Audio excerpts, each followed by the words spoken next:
right, after Racine.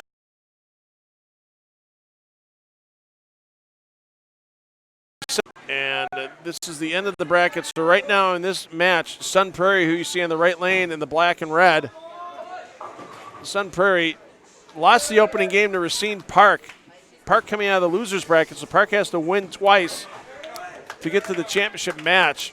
We'll give you the radio call on what's going on next door as the Sun Prairie varsity reserve now with a couple of lucky back-to-back strikes. They're finding themselves closing in on a Game 2 victory over Kenosha Bradford. Bradford coming in to that match undefeated, so the varsity reserve from Sun Prairie will have to win twice in order to get to the championship match. So we could possibly see two Sun Prairie teams in the finals if they're successful here in the boys semifinals. So Racine Park you see here in the blue. Park's kind of taking the long road. They lost to the Stevens Point varsity a little earlier today. They dropped them in the winners bracket. Dropped them from the winners bracket to the losers bracket.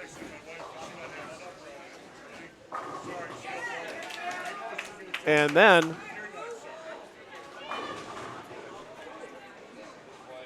in a huge momentum shift, Oak Creek had a chance to lock Racine Park out of the tournament in the 10th frame of Game 5 in the losers bracket final.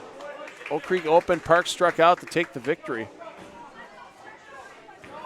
And that got Park in this match here against Sun Prairie's varsity team for a rematch. So Park looking for a little revenge here as well.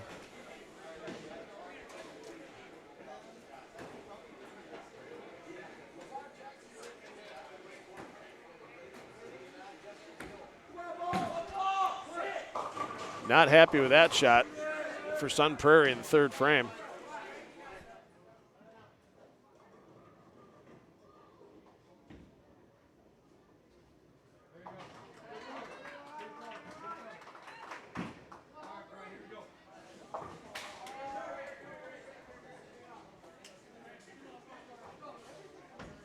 And it looks like the Sun Prairie varsity reserve is going to take Game 2 against Bradford and even up that match at one game apiece.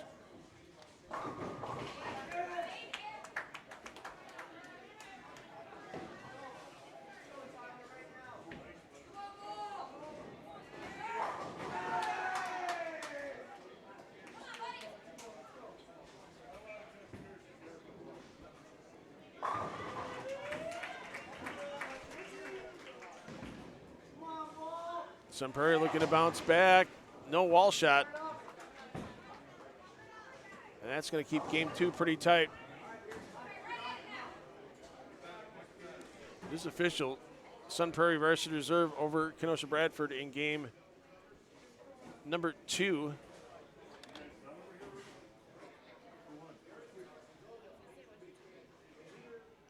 So that match will be even at one game apiece.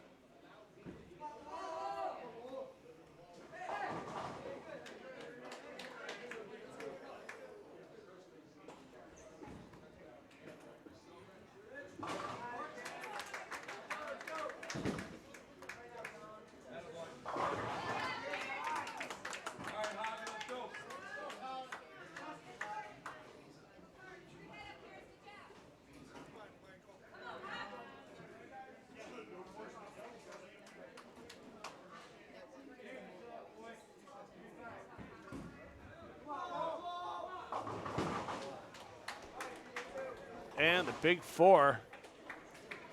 And Sun Prairie may find themselves in a big deficit early.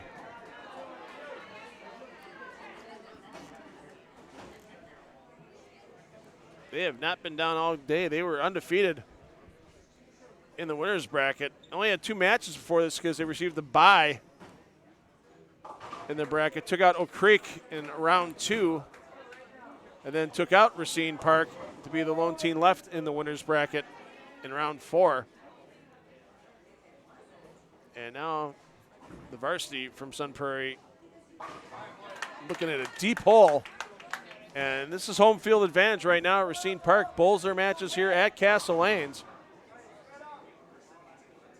Sun Prairie may have snuck by him once already today, but they may not sneak by him a second time.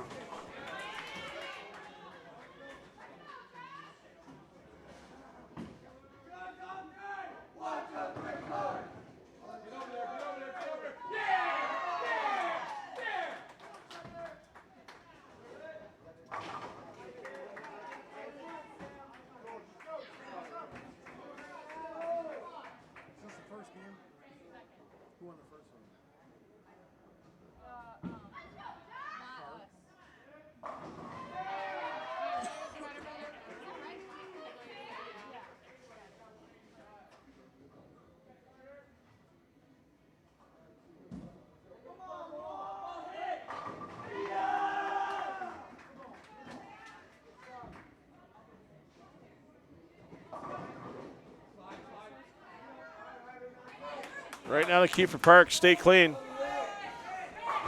Get through the second game, get the 2-0 advantage, and then try to get the job done. ASAP, last thing you want to do is let a team with the pedigree of Sun Prairie back into this match.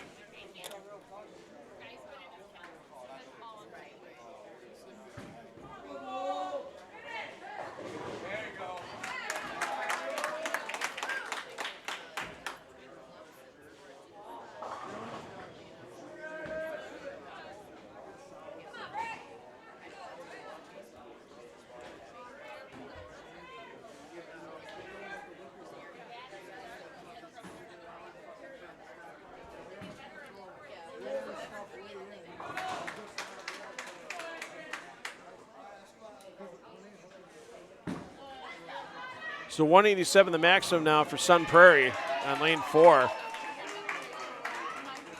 Still have a chance to take this game as you go strike spare in the 10th for Park. It's 182. Good cover there by Sun Prairie. Once again, apologize for not having individual names at this point in time, as I only see these players once or twice a year. Don't know them that well for most of them, and from where I'm at in the booth, it's a little tough to read the names on the jerseys.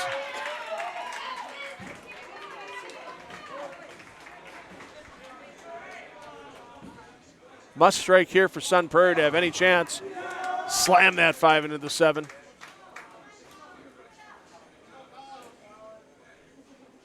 Another strike here, though, for Racine Park, and it's going to be a 2-0 lead for Park. Barring disaster on the fill ball. That is well right. That is not coming back. And let's see what Sun Prairie is made of right now.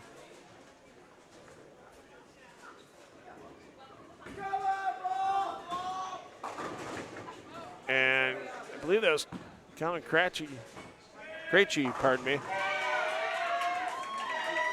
Krejci, who we saw in the Wisconsin High School Mixed Doubles Championship on Friday. Krejci comes up high, and that's going to give 2-0 advantage to Racine Park.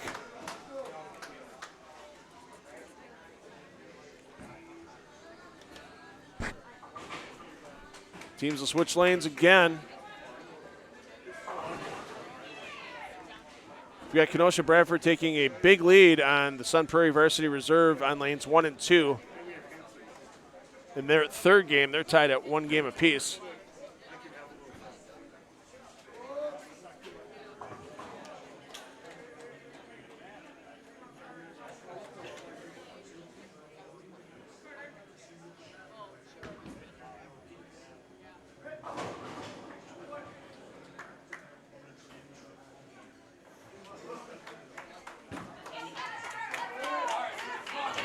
And while the teams are changing lanes, once again, huge thanks to Phil and Patty Onco.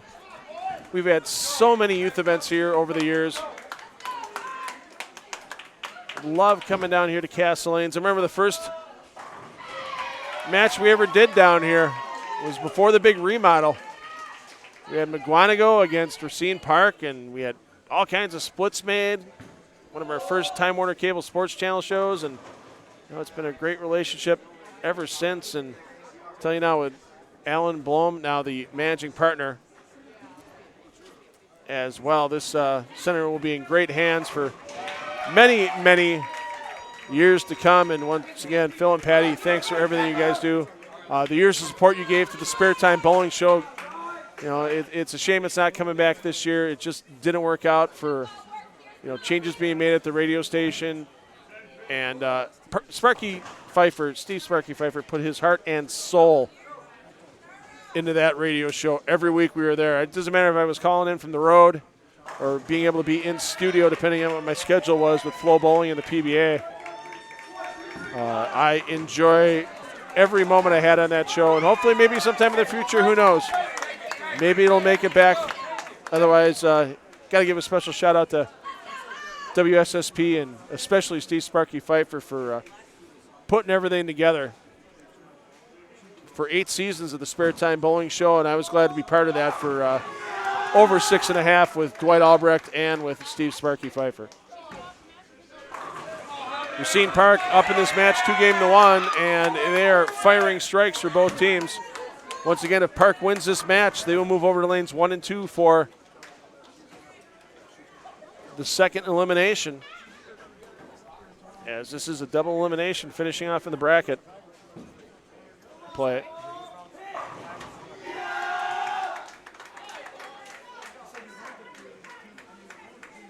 Great start there by Sun Prairie, matching the double.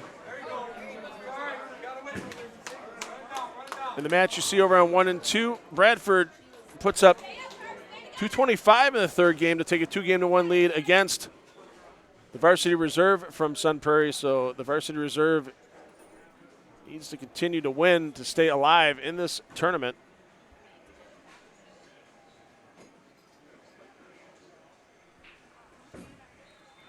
Park looking for the conversion, and that was just nothing but a bundle of nerves at that spare.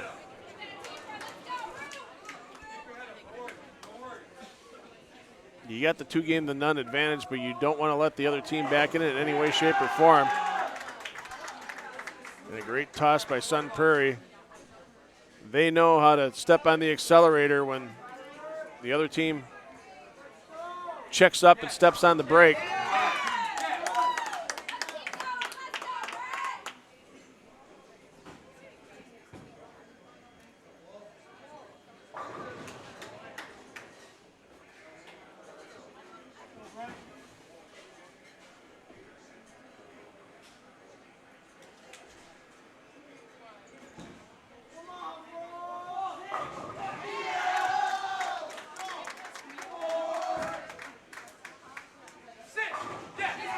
Well, hopefully we got the audio and video in sync again. Apologize to those of you watching that may be having a bit of an issue.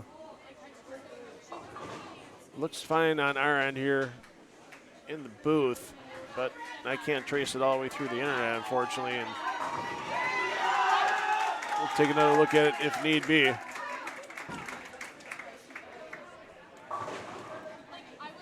And Racine Park in a world of trouble right now as Sun Prairie has come out with the front 5.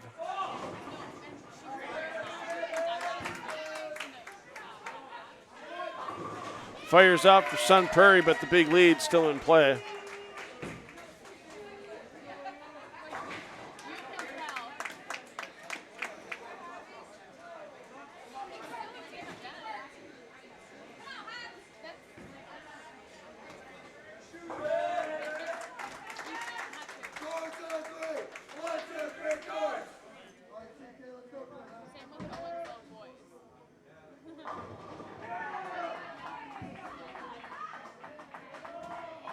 So Sun Prairie stepping up now, 7th frame.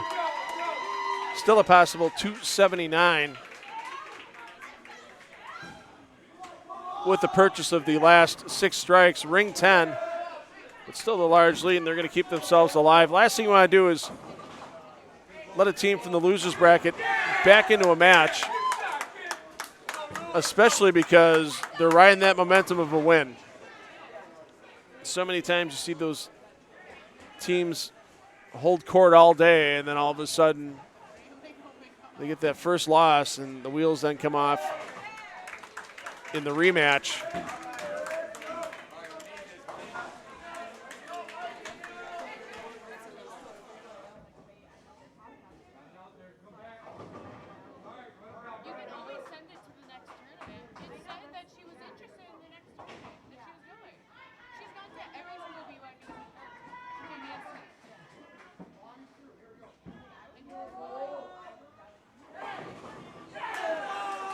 Well, Park tried getting a run back into this game.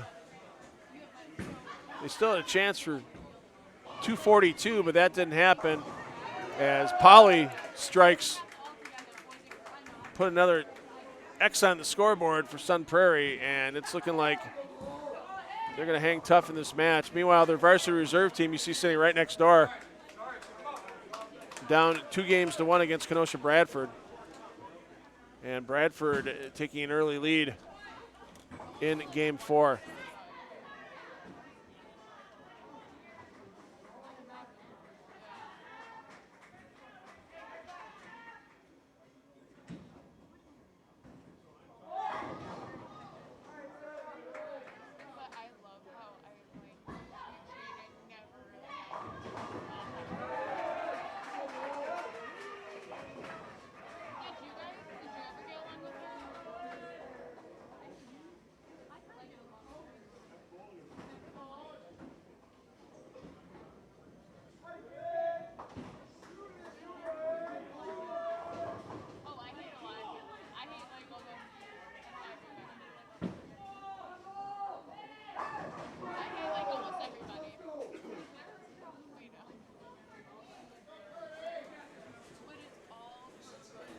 Keep the ball in the lane. Sun Prairie keeps themselves alive in this match. There it is. Sun Prairie now down 2-1 to Racine Park. Well, Park's going to finish with 197 with the spare on the fill ball.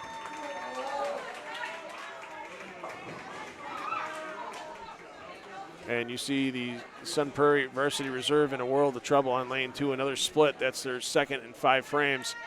The only redeeming factor is that there's a couple opens on the board for Kenosha Bradford as well, but Bradford's got a double on the board to make up for one of those opens. And Sun Prairie varsity reserve is going to find themselves down by a dozen pins or so with half of game 4 to go. And there's a Kenosha Bradford strike in the 7th frame.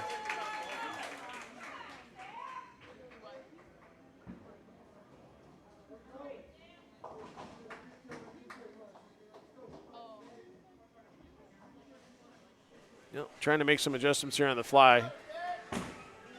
Those of you that are saying the audio is off, once again, apologize, but everything I see and hearing back in the booth is okay on our end. And there it is, 248 for Sun Prairie and a game 3 win.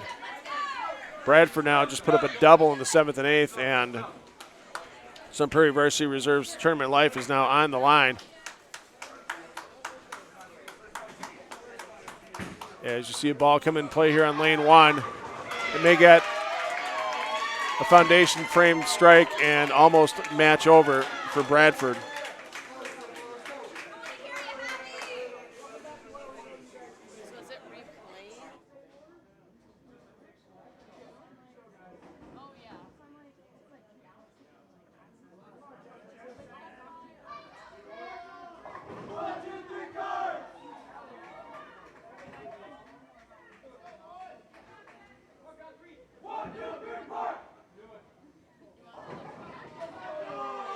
Stevens Point's varsity reserve still has a chance for 204. Problem is, if Stephanie Zagar for Kenosha Bradford spares her 6-pin and strikes, they will already be at 204. And that's going to require a varsity reserve strikeout for Sun Prairie. This shot must be made on lane 2. There's the carry, still hope for Sun Prairie varsity reserve.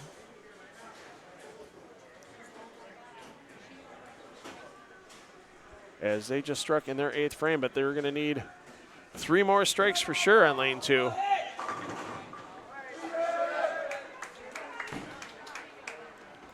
As we are in our opening frame here, game 4, 2 games to 1 the lead for Racine Park. Sun Prairie varsity reserve not saying die yet. That was a strike in the 9th on lane 2. Let's see what Stephanie Zager can do for Bradford. To get to 204, that would force a full punch. She gets it on lane 1. That's going to force the full punch from the anchor player, Albrecht, for Stevens Point varsity reserve for a tie and carry that match over to another game. Albrecht comes high, and it's game over, and Bradford's going to advance to the championship match. 3 games to 1, and that's a heck of a, for a junior varsity or varsity reserve team to get all the way through this much of the bracket in this tough Midwinter Classic tournament. That is amazing for that group of young players, and tell you what, the Sun Prairie program's got to feel pretty good right now about the future as they continue to roll on. But Kenosha Bradford's going to be one of your finalists here for the boys championship at the 2019-2020 Midwinter Classic. Which one of these 2 teams will join them in the championship round?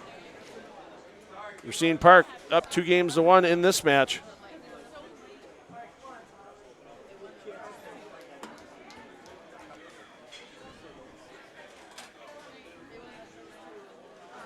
Park needs to win this match and then an additional match to advance to the championship as they're coming out of the losers bracket. And Sun Prairie with that double takes an early game 4 lead. They spaced Park the first 2 games. And we see it so often, once you give 2 games away and even a matchup at 2 games apiece. In my past, I'd probably say 2/3 of the teams that come back from 2-0 down and make it 2-2 end up taking the match as well. So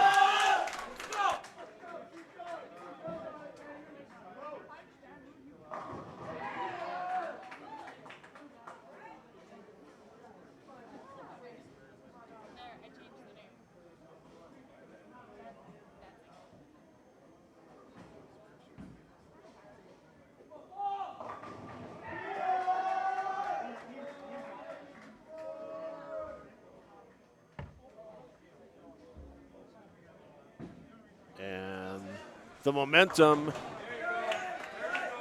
is changing in this match. Even though Park now has a double on the board in the 4th and 5th frame. Sun Prairie already sitting on a 4-bagger, looking for 5 in a row here in the 7th. 4 doesn't go. Lead still in hand. And Park gets a big break there on the crossover. It's part of the game at this level. Heck, it's actually part of the game at pretty much any level, if you think about it. The lucky strike's bound to happen on occasion.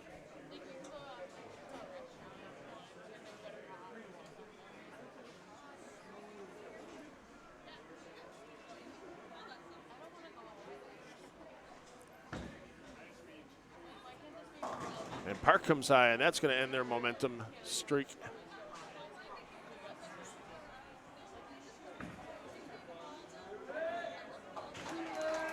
Good cover by Sun Prairie. 259 their max. And the score they're actually looking at right now is 236. If they can shoot 236, nothing that Racine Park can do this game as their max is 235. And it's less than that now. Take another 11 off of it with that open frame.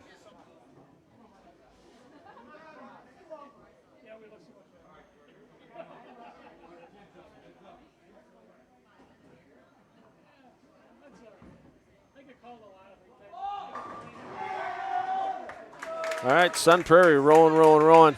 We're going to take a short interruption in the stream after this game. We're going to try to fix the quick audio issue. Once again, I hate giving away secrets before they actually happen.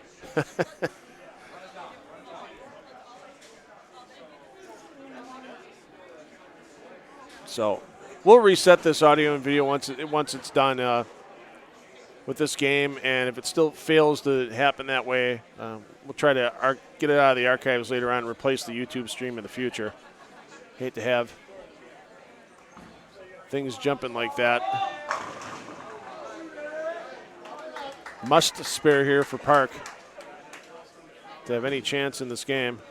And that needs to hold, and I was flirting with a chop.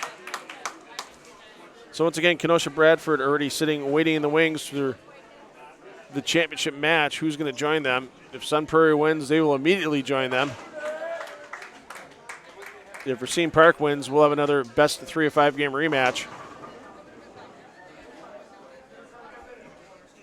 to see who will join Bradford in that championship round.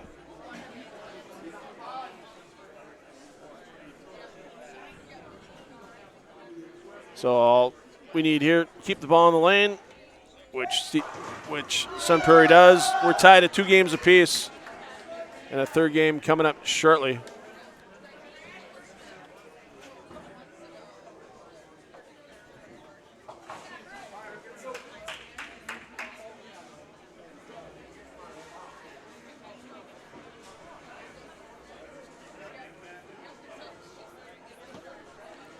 So the deciding game of this match, will Sun Prairie go on to the championship, or will we have another 5-game battle between Racine Park and Sun Prairie? We'll let you know shortly.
And there we go, Sun Prairie starting with a strike. Racine Park starts with the 8-pin.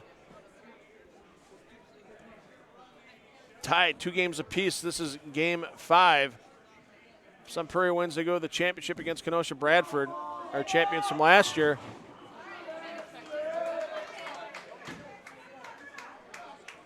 If Racine Park wins, we got another best of 5 battle coming up.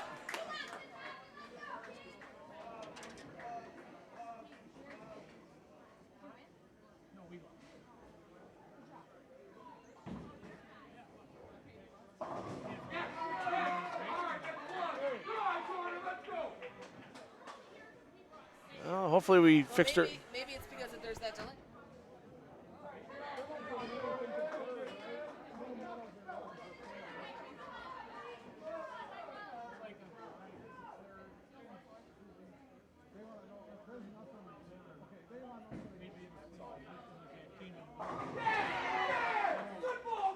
And Racine Park coming back with the double after the open frame by Sun Prairie here in this 5th game. Tied 2 games apiece.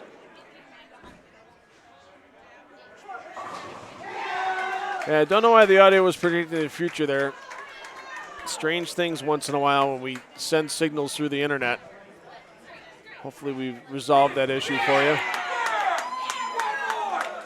And how about that for Racine Park coming out spare 3-bagger. This clutch game 5, but it's up to Sun Prairie's 4th bowler now to keep them close.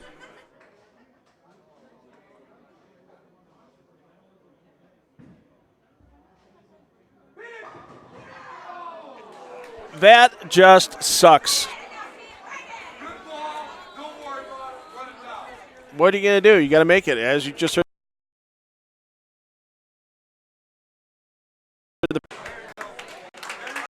And there we go with the cover.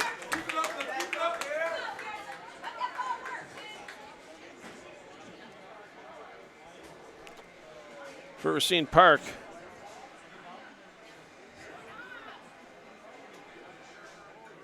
Strike here, 11-pin lead for Racine Park.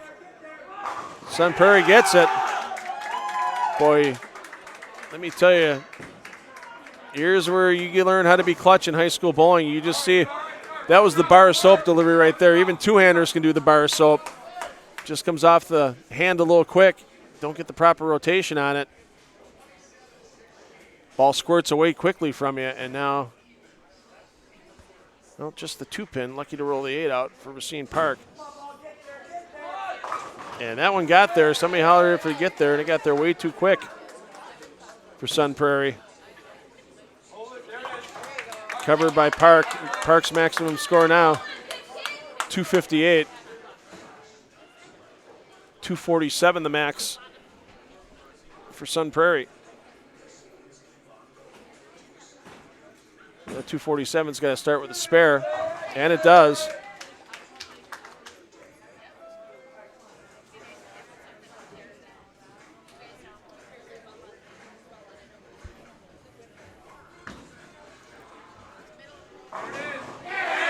Quality shot by Park.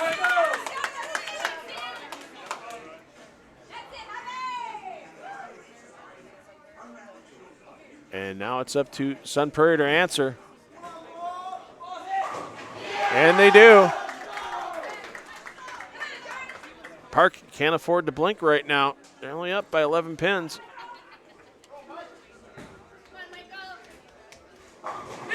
Another great shot by Park. Gets their lead back out to 21.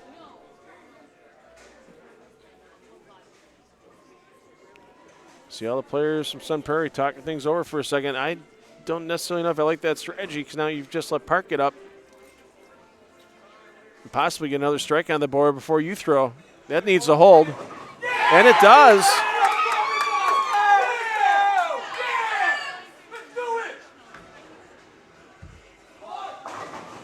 And that could force another match between these two teams. They'll move over to lanes 1 and 2 if that's the case.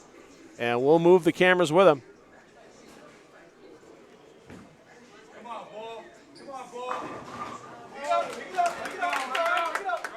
Just got to run it down. Right now, maximum score, 227 for Sun Prairie. And a spare here. And a single pin will get Park to another match, regardless if Sun Prairie strikes out. But this spare now, huge.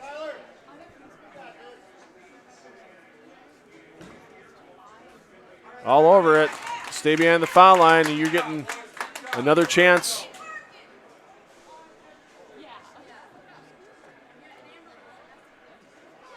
To make the championship round.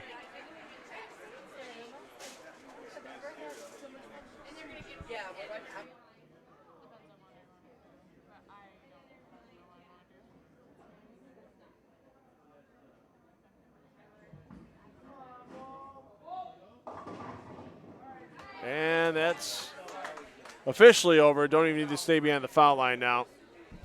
So we'll get these cameras moved over. They are going to get, these teams are going to get one shadow ball in each starting lane. And then Sutton Prairie will once again have lane choice. We'll bring you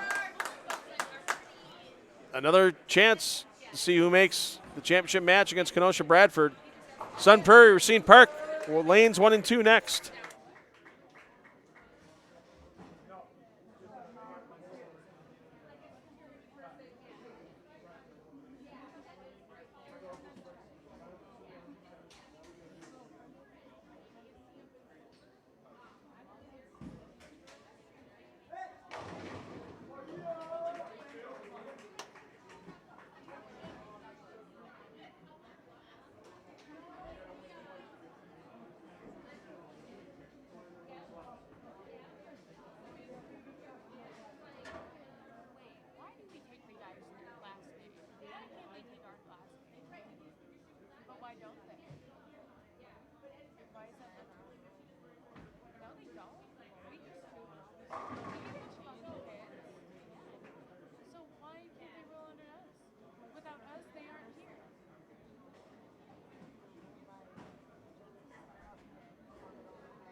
So we're waiting on the last little bit of practice here.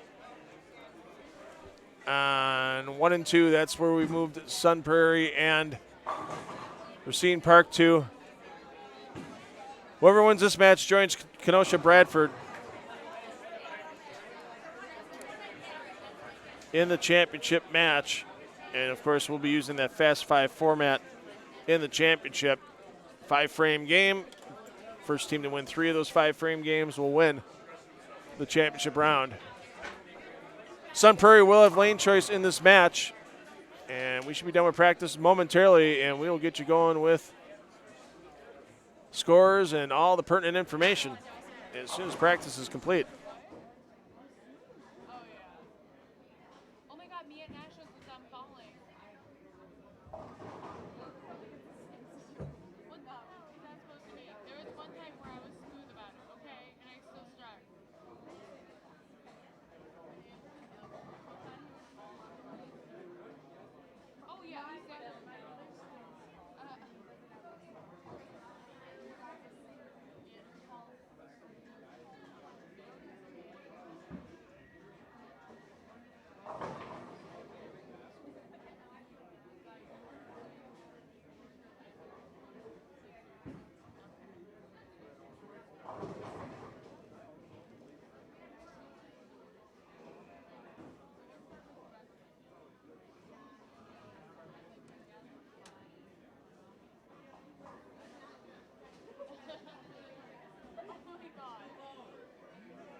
All right, practice complete. Let's get this underway.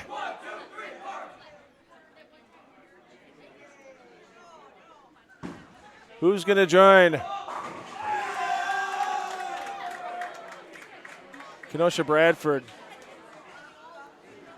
in the championship match here for the boys division and co-ed division, boys co-ed, of the Midwinter High School Classic. This is the 2019-2020 edition. I am Phil Brylow from 10 in the Pit Productions, bringing you through the remainder of this event. Already crowned our girls champions as Kenosha Tremper took down Sun Prairie in the championship match. And will we see another Sun Prairie team?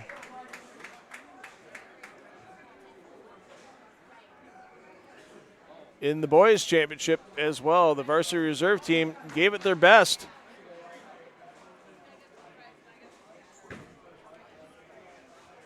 Against Kenosha Bradford, but Bradford took down the match. Bradford waiting in the wings for the winner of this match.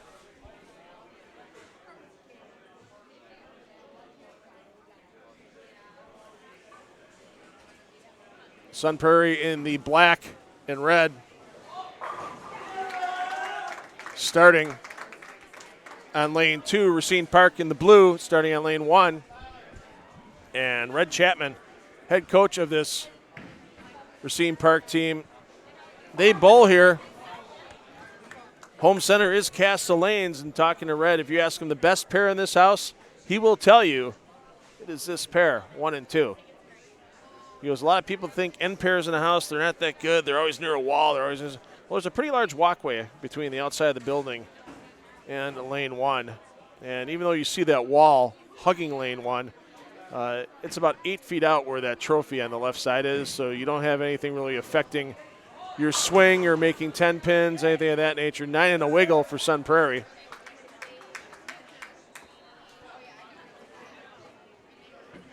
So I could see some pretty high scores. I could see a 230 or 240 game on this pair. Actually, not taking a game. I could see that happening as good as this pair can play.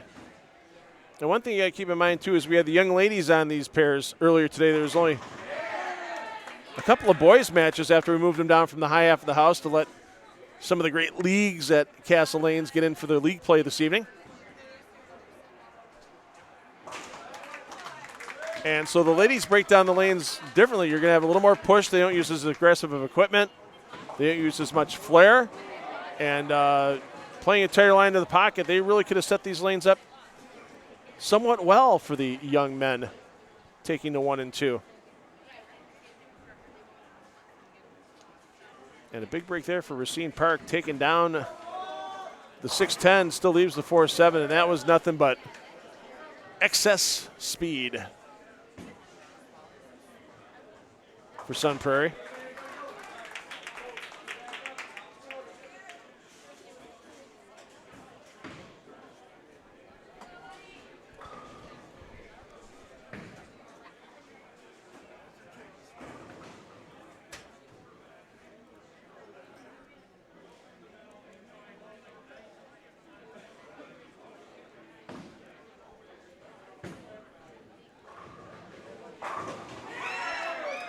Great toss by Park.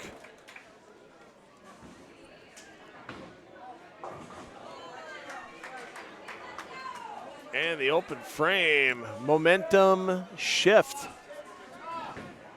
Can Park pile on? Big break to just leave the 7.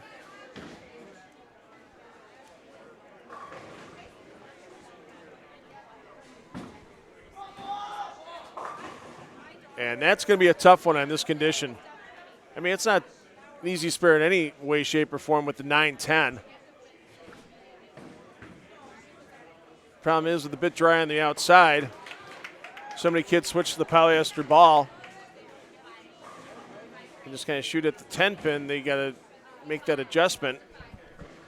Basically, you're shooting at the heart of the 6 pin on this shot. So pretend the 6 pin's there, and you should have a pretty good chance of making it. There's the polyester at the 9-10. You see that ball picked up still. And back-to-back open frames for Sun Prairie. Has them down early in game 1 of this final red bracket match.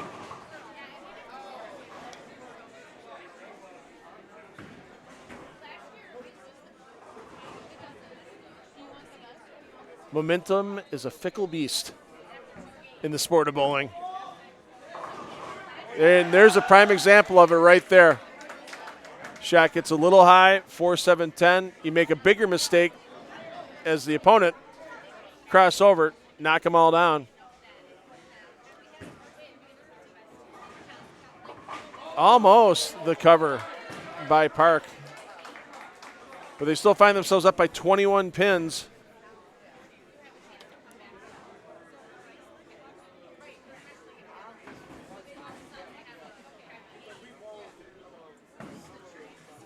Pardon me, 12 pins the advantage for Park, and that could quickly disappear with a strike from Sun Prairie.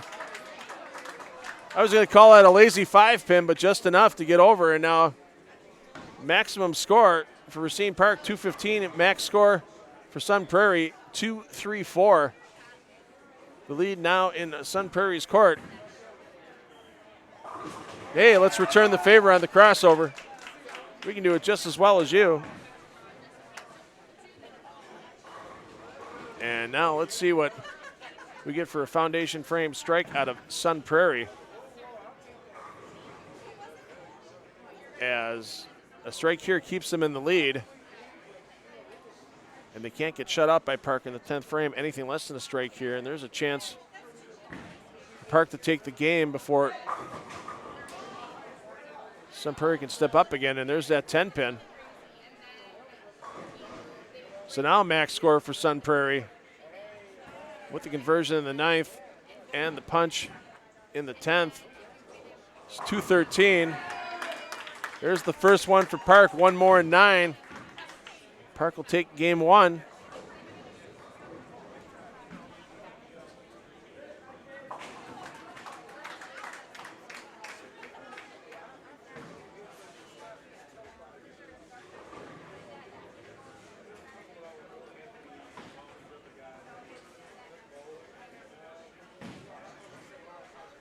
We got a nice Sunday Night League starting here at Castle Lanes.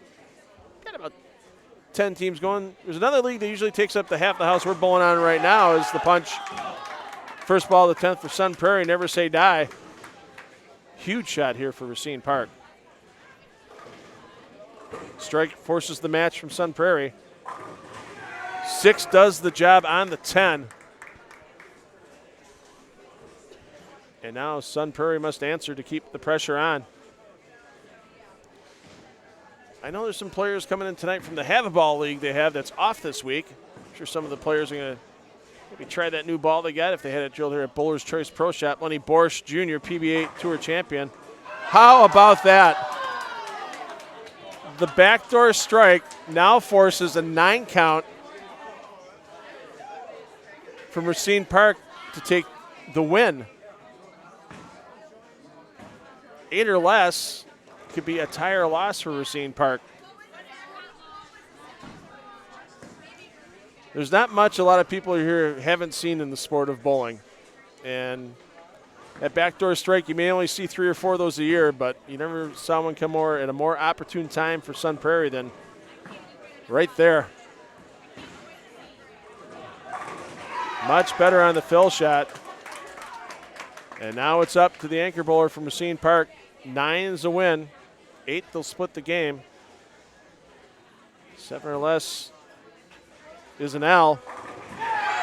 That's the way to peer it. Racine Park takes game 1 of this best of 5 match. Teams will switch lanes for game 2. And the excitement rolls on. Kenosha Bradford, all they can do now is look over and watch. Bradford are defending champions from last year.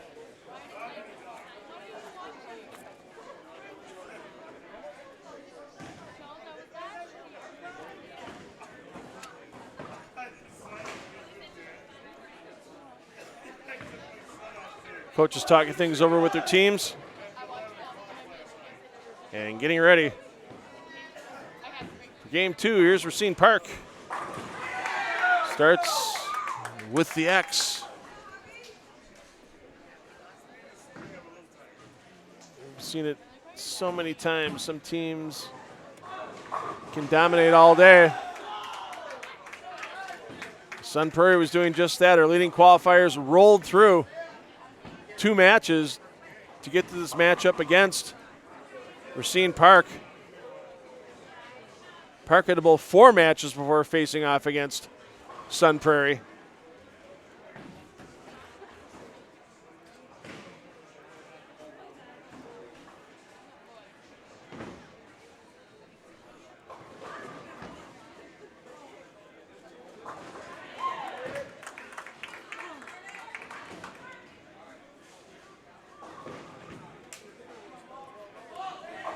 So you see Racine Park in the blue up 1-0.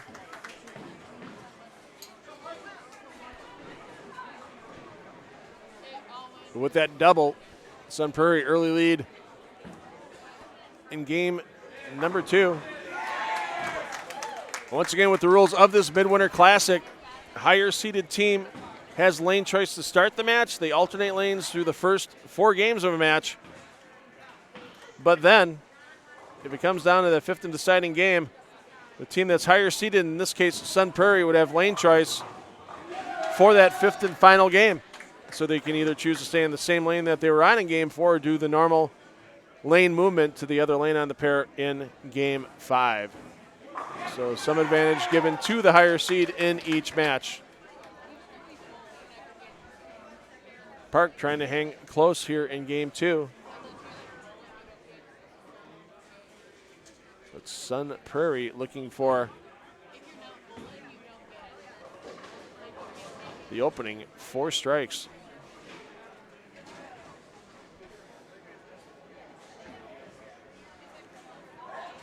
Front 4 for Sun Prairie.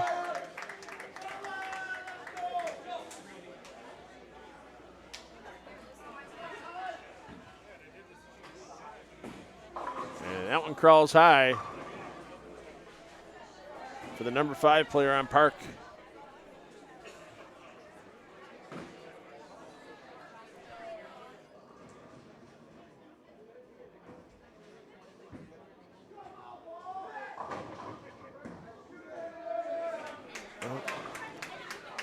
Not sure why we're having these issues with YouTube today on the audio. We'll do another little stop and start at the conclusion of this game. I'll just let the action do the talking. Try not to give too much away as this is proceeding through game 2.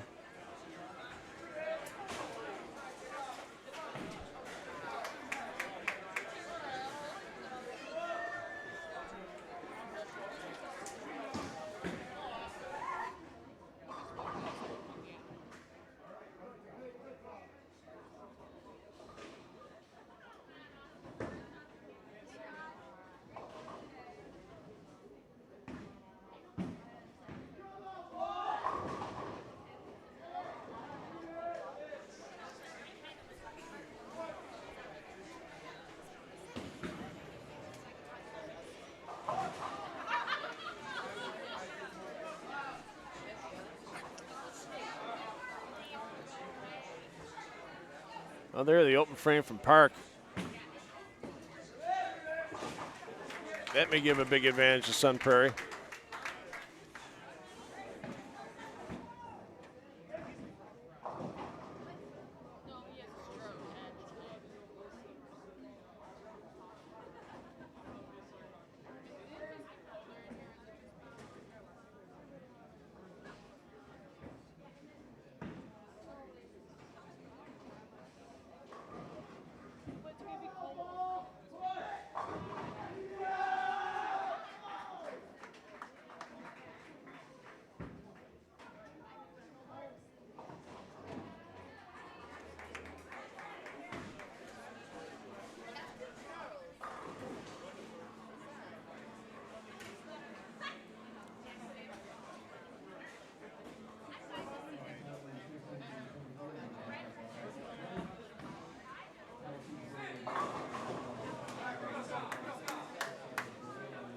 So in the 7th frame, Sun Prairie up by a couple of marks here in game 2 of this best of 5 match. Actually up by 5 pins at this time. No, 25 pins, I apologize.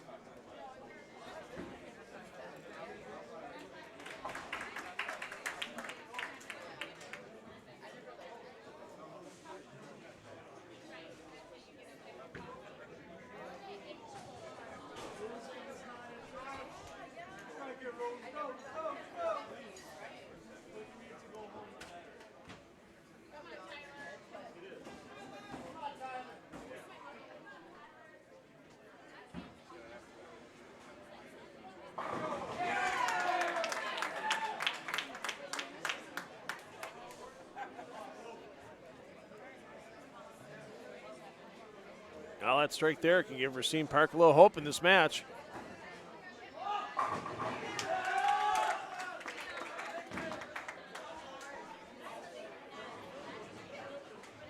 that hope's kind of dashed a little bit.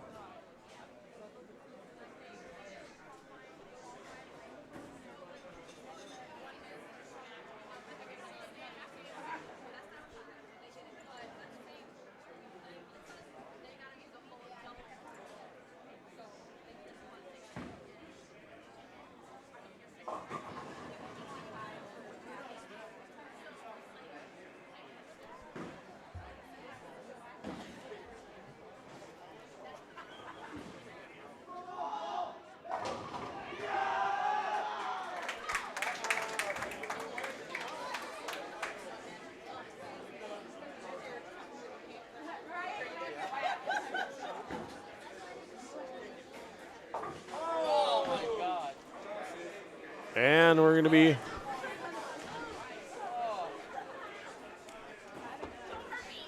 looking at Sun Prairie even in this matchup 1-1.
All right, let's try another fix to the audio. Just like any other major appliance, turn it off, turn it back on.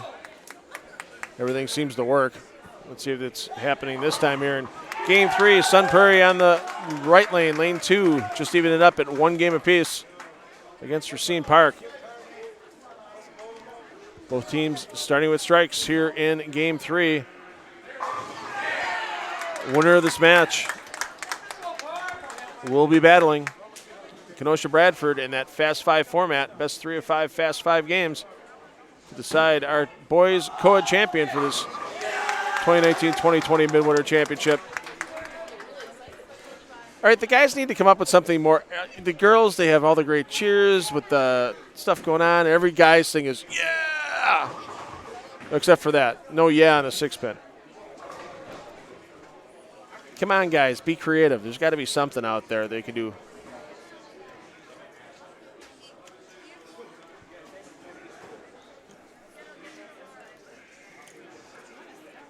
Sun Prairie, 3rd frame. Comes high, and that's going to let Racine Park take the lead in this match with the cover in their 3rd frame.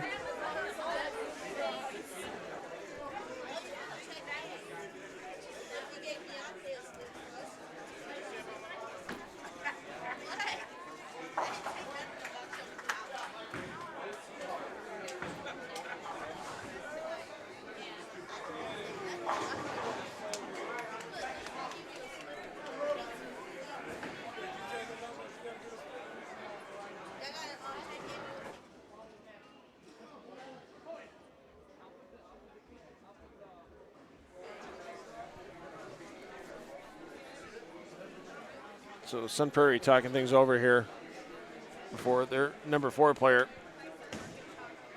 takes to the approach. And the bounce back after the open for Sun Prairie.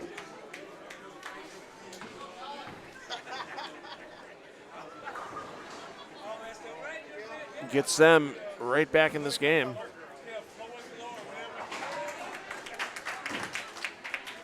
If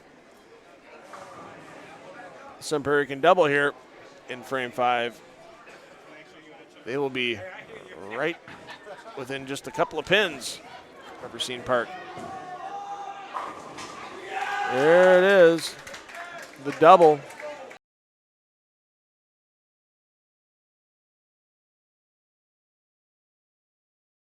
On occasion. Lots of stuff spinning around. That 10 pin for Sun Prairie, but does not fall.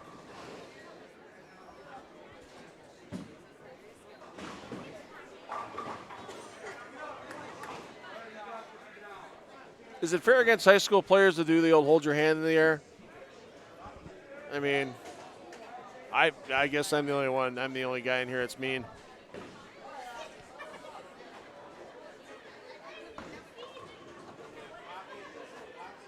Nobody misses a 5 pin on the live stream, right? Right. Good cover by Park. Park maintains the lead here in game 3. Week 10. Hard to believe you can say with a ball that's thrown by 20 miles an hour and 450 plus revolutions on it, you can call it week 10, but that's exactly what it was.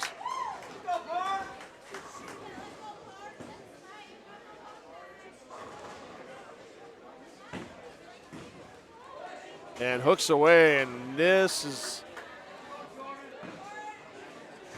going to need a little mental recap of the game here for Sun Prairie. Get themselves back together in the brain.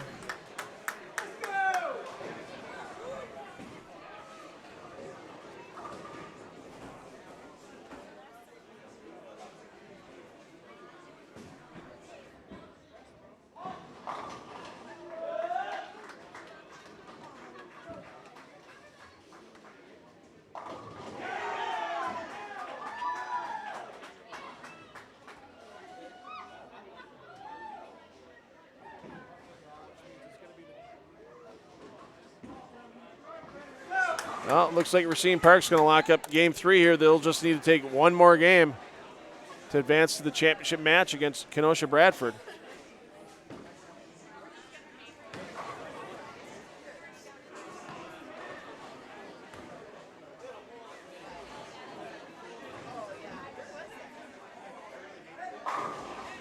Never say die for Sun Prairie, though. 211 still the max this game, but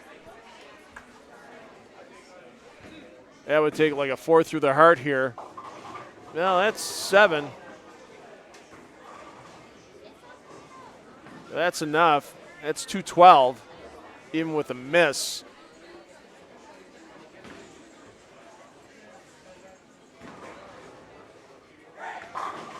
No, wow, that just sucks.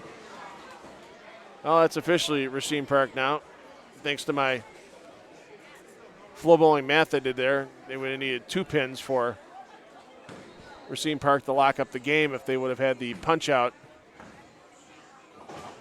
That's an interesting way to make the 6, 7, 10. Not going to give it to him, though. But there is enough. I've seen that once in my life, make the 6, 7, 10 off the wall like that. That was the one that actually did it, not to brag. Hit the 6 pin so light it slapped into the 10. The 10 actually slid practically vertical all the way across the pin deck into the 7. It was a marvelous thing. So Racine Park now up 2-1. We'll be entering our 4th game here. It is a mandatory win situation for Sun Prairie the next 2 games to advance to the championship. Teams will be switching lanes, and we will have that 4th game for you momentarily.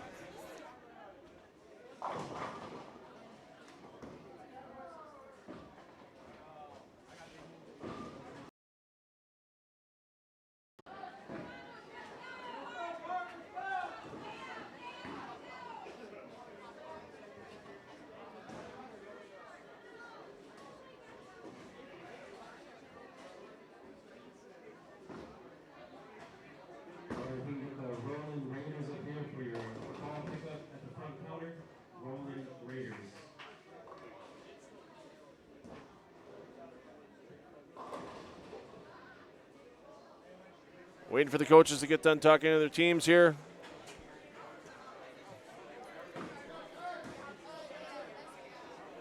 Racine Park, one victory away from advancing to the championship match. Sun Prairie will need to take the last 2 games here to advance against Kenosha Bradford.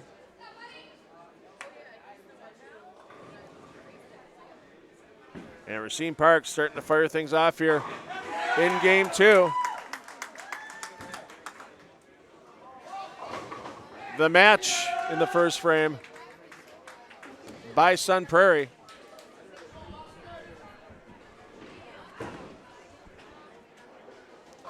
The strikes are coming often for both teams. The problem is the open frames that we're seeing pop up, not always because of splits as well. We're seeing some missed makeables.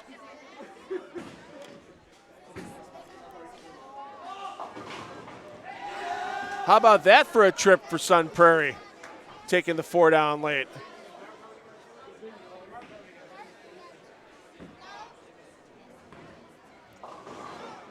And trouble for Park. 2-4-7 for the lefty.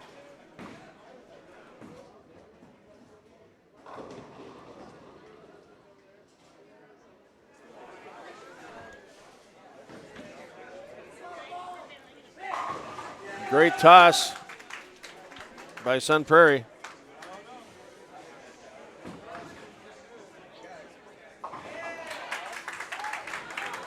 The mark there leaves Racine Park down this game by 13 pins. We saw the hot start for Sun Prairie on lane 1 in game 2 when they took the victory.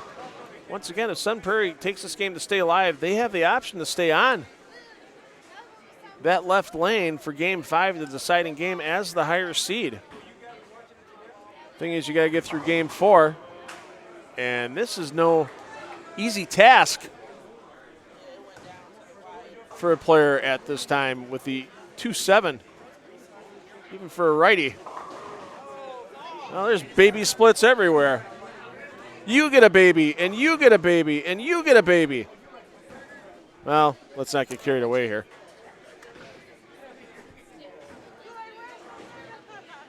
Oh, maybe I will get carried away here. We've been running this thing since we're in the hour 9 here of this event today. It's been a lot of fun. There's still a lot of players, families that are hanging around, and even some of the players that already were eliminated from the tournament, checking things out. They want to see who wins. Great cover by Sun Prairie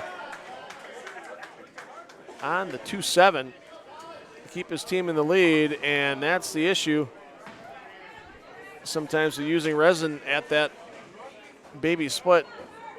A little too much on the overhook. And next thing you know, open frame on the board for Racine Park.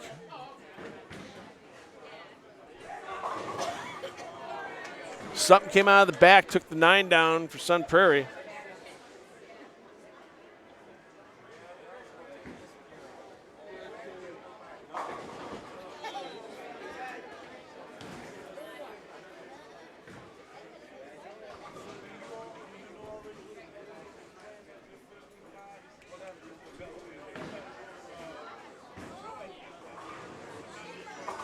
And Krejci with the spare.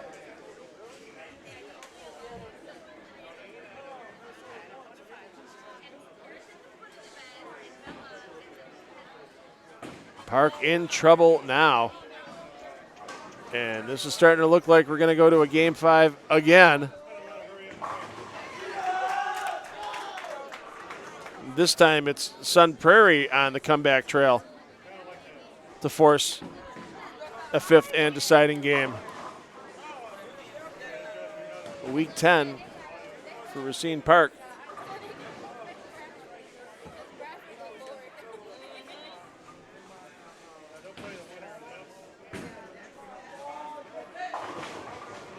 And lucky to be just the 4 for Sun Prairie.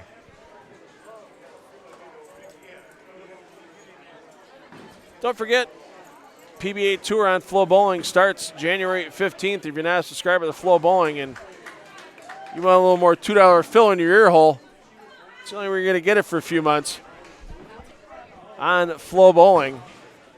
As we'll be back with the 10 of the Deck Productions our annual Top Gun event. We're hitting the decade mark on that event this year. That'll be coming to you in March. Invite some of the best high school players in the state of Wisconsin to battle it out for great prizes.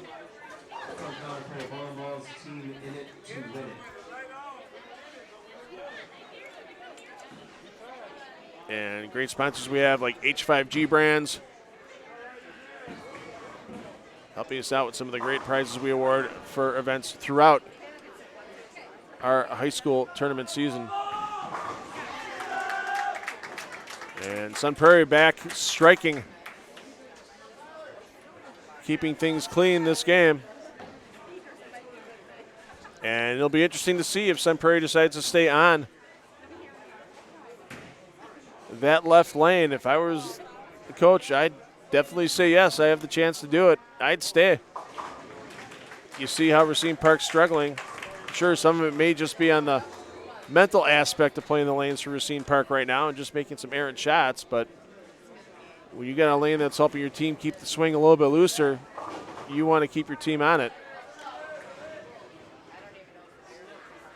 So 203 the maximum here for Racine Park.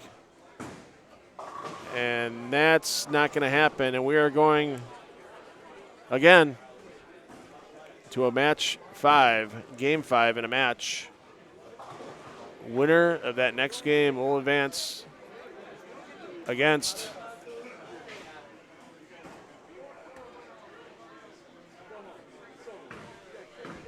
Kenosha Bradford for this Midwinter Classic Championship.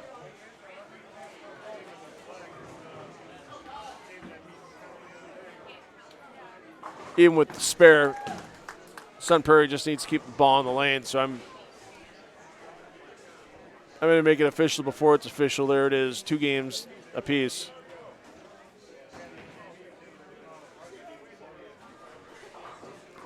And we'll get into that game 5 momentarily.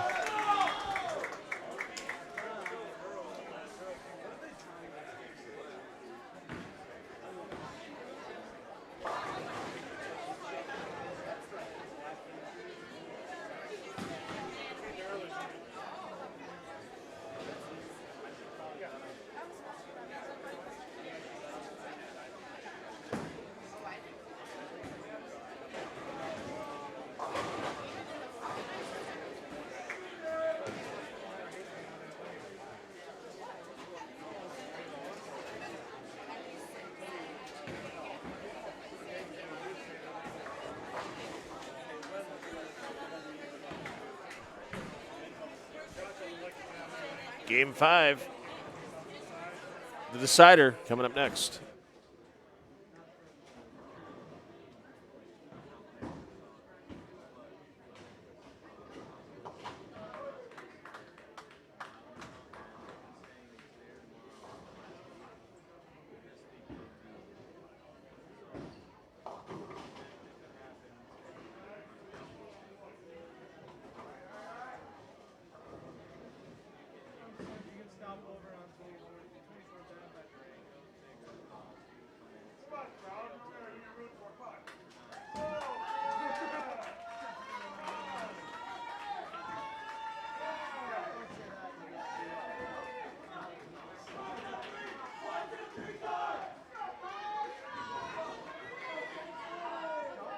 And no surprise, Sun Prairie, they had the choice to stay on that lane in Game 5 as the higher seed. They are electing to do so.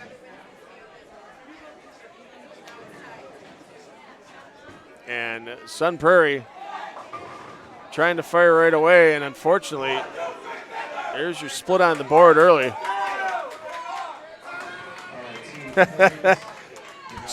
It's quite a few people from the Have a Ball League that's off tonight. They're in getting their bowling balls, and they're hanging around, and they're starting to pick up the cheer for Racine Park. So knowing that that's the home team in this match.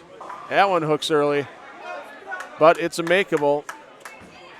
If you're a coach right now, you're asking for a lot of 9 spares on the scoreboard. I guarantee you, in a situation like this, you'll get enough shots that'll carry, but you get those 3 or 4 9 spares instead of a open frame or two, it's going to make you a lot happier and a lot more successful as a team.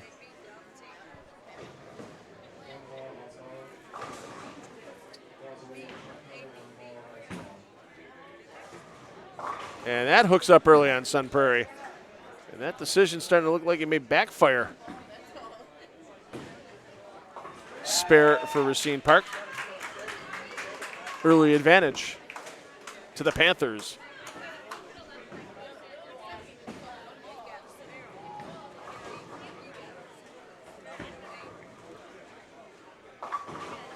Oh, and Park's going to give it right back with the 6-7-10. Oh, slide by. You take the lead. No, you take the lead. No, we'll give it right back to you. Great league coming up here at Castle Lane's Thursday doubles Best Buy League. Somebody's going to walk out of that second shift league on Thursday nights. Doubles team with $1,000 in Best Buy gift cards in the short season league. So always check out castlelanes.com for the latest and greatest here on the goings on. And lots of people coming in today watching the last weekend of the NFL season on NFL Sunday Ticket. They have on every TV in the bar. Check out all the different games. Great food. They had a hot dog and a beer special today. You want to feel like you're at the football games? Have the hot dog and beer special. A few people having that.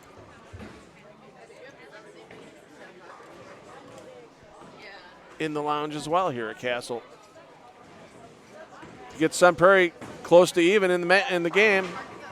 And it goes. Must make for Park. Oh my.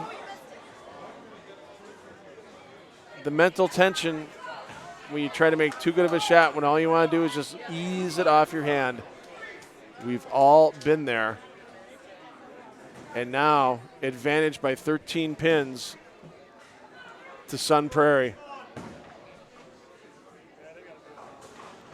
Sun Prairie can take it out to 23 with a strike here. There it is, three-bagger for Sun Prairie, and once again the momentum swings so quickly. Lucky break there for Park. Never give up on it, boys and girls. Boy, Park's just got this defeatist thing at him right now. You're still in this game, gentlemen. They get back-to-back opens again. You keep filling frames, you're right back in this game. You get a three-bagger of your own out there. You got to keep working at it. On that one, tried to fit it.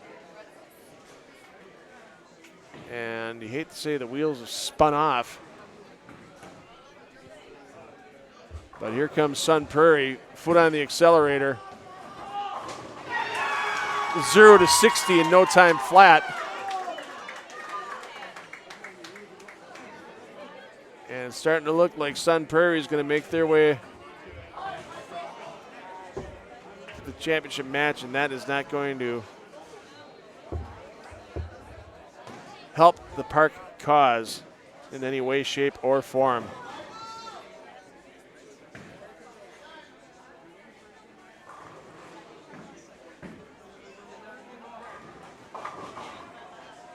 And Park, they just look distraught, lost.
And there it is. That's going to wrap it up. You're going to see Sun Prairie in the championship match shortly.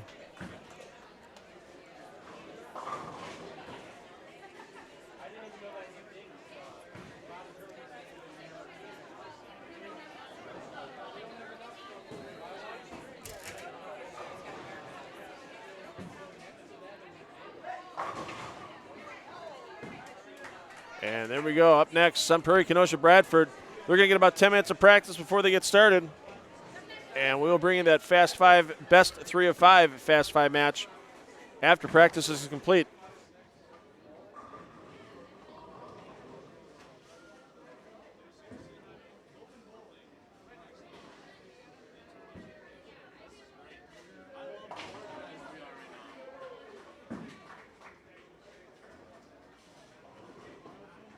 You able to throw on 5 and 6?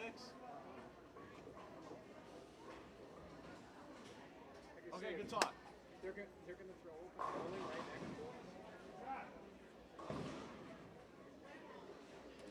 That's not good. Oh, okay. I thought they said 8.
So how much practice do we get since we've been sitting?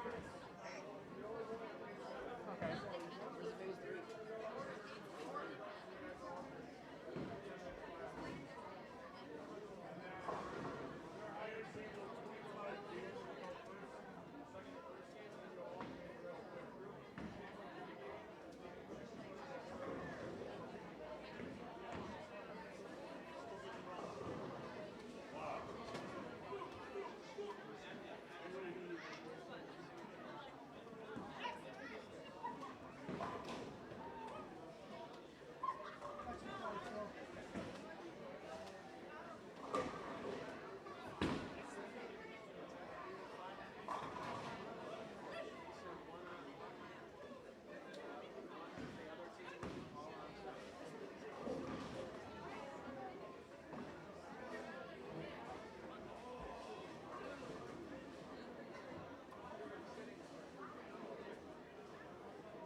Don't worry about the scores. Just practice.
All right, ladies and gentlemen, about 5 minutes remaining here in the practice for our championship match, Sun Prairie versus Kenosha Bradford.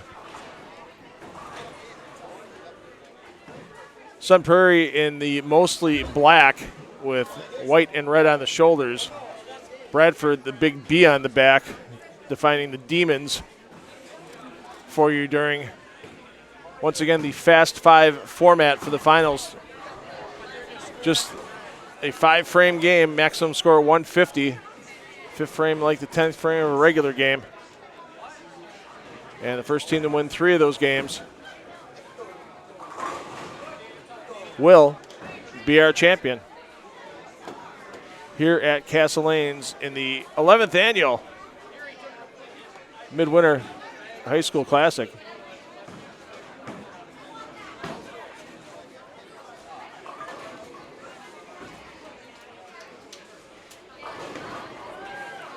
See the players as they continue to practice.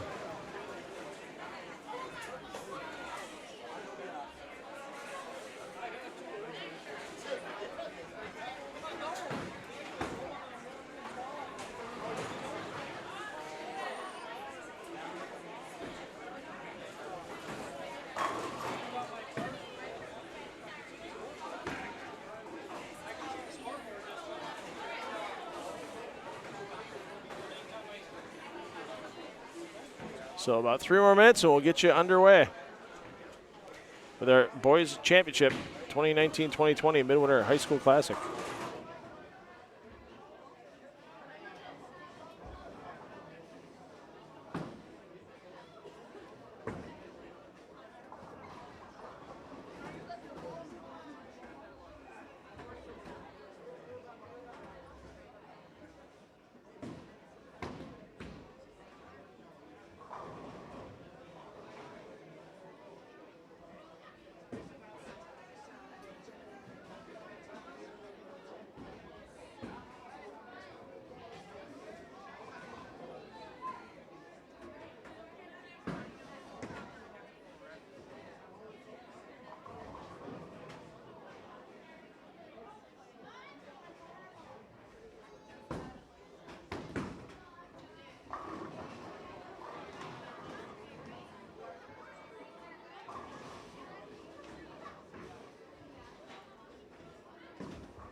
All right, here we go. Fast 5 format. Sun Prairie battling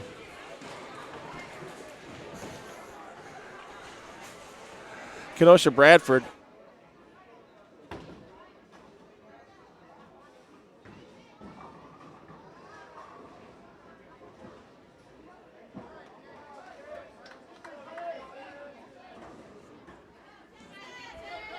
And here we go. Sun Prairie, Jensen Est starting things off. And the light 5-pin on the board. As got to get around the crowd a little bit here.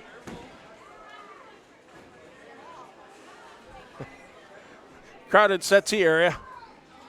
Trying to get 2 teams in on a single pair once again. Est, a freshman. He's got a perfect game to his credit.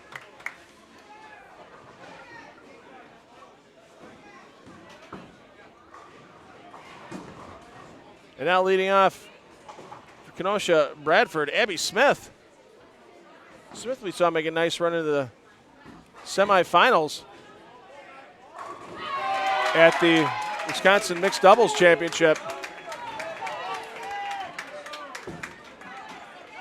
Back on Friday. And now Austin Lynch, the junior, in the second spot for Sun Prairie.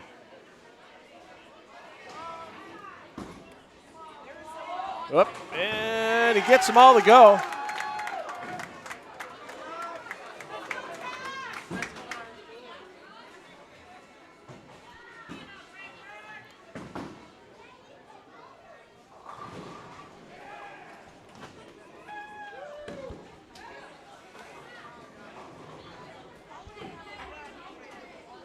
Joshua Schaaf in the 2 spot for Bradford. Looking to get the double on the board for the team, and he does. Once again, fast 5 format. First team to win 3 of these fast 5 games will take down this championship.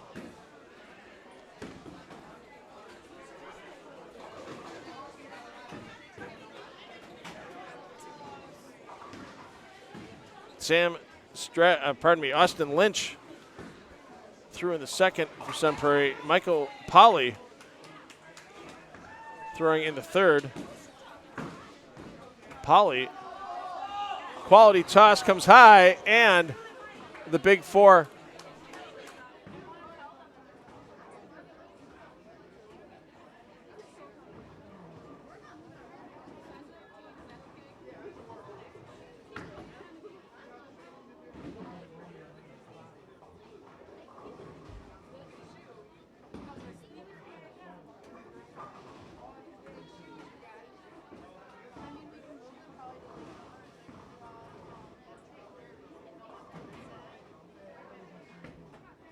See what Poli can do to just get 2 and move on. Only gets 1. And now a chance for early big lead in the game and match for Kenosha Bradford and Sam Strash.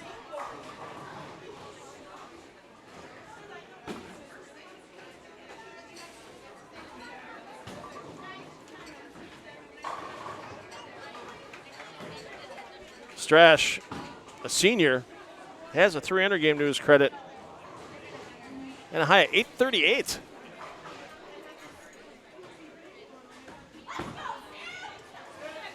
Sam likes it. There it is. 3 for 3 for Bradford. And right now, if you're a coach for Sun Prairie, you're thinking to yourself, all right, let's get out of this game the cleanest we can and work our way into our second game. Tyler Haugen, junior.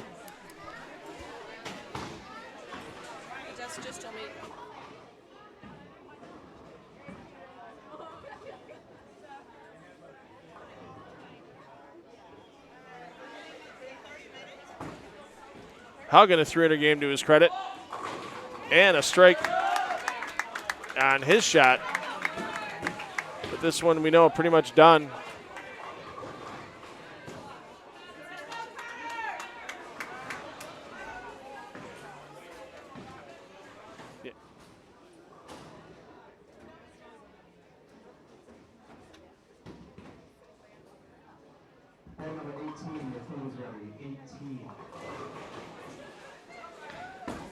Connor Wiseman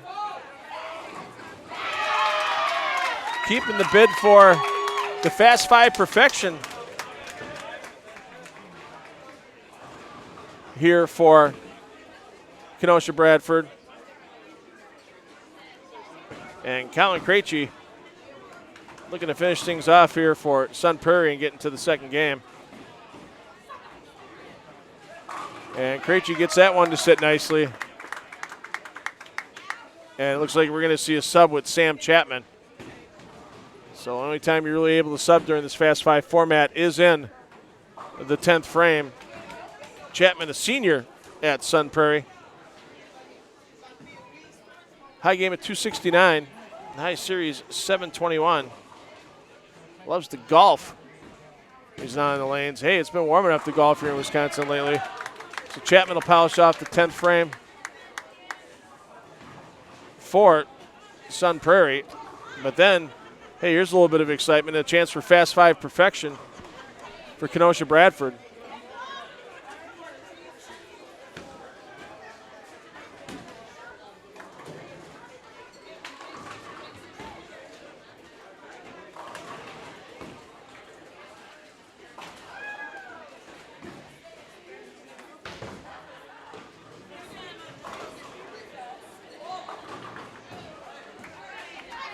And 101. That's a game that you think at Fast Five, a good chunk of the time would be competitive. Not right now with Kenosha Bradford looking for Fast Five perfection. It's going to be up to Stephanie Zagar to finish off that attempt at Fast Five perfection. And she can't get the 5 to go, but game one in the bag for Kenosha Bradford.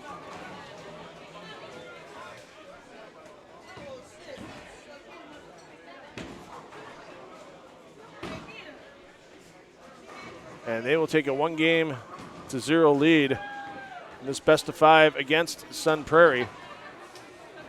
Now the hands are coming up in the air. Nobody misses a 5-pin on the live stream, and Stephanie Zagar keeps that going. So Bradford will bowl second, or pardon me, Bradford will bowl first in game 2. They have a 1-0 lead, and that second game coming up shortly.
And we're getting ready to fire off in game 2 here momentarily. Abby Smith will be starting things off for Kenosha Bradford, up 1-0.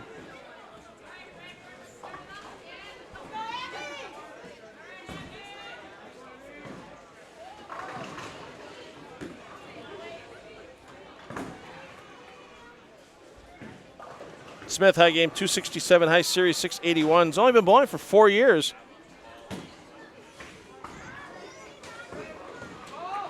And gets up on target line. Gets lucky to get the 7 to go. And once again, nobody misses a 5-pin on the live stream. We had a couple 5-pins missed during the Time Warner Cable Sports Channel Inspector Sports Days. I believe one of those was by a Hibbard. I'm not going to name which one. But there was a Hibbard, one of the young Hibbards, that missed one. No problem there for Abby Smith in the opening frame. And looks like we got a change to the lineup. Est out, Chapman in for Sun Prairie here in game 2.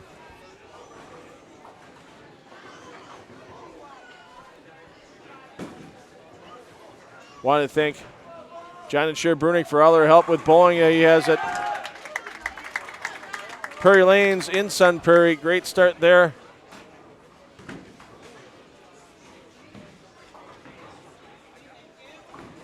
By Chapman.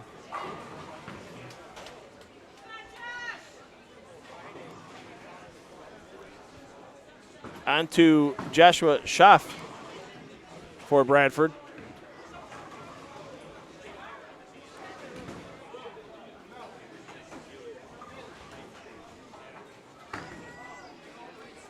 Schaaf, when he's on the lanes, likes hanging out with his brother, Connor. And the 6-pin doesn't hang out with the 10 on that shot.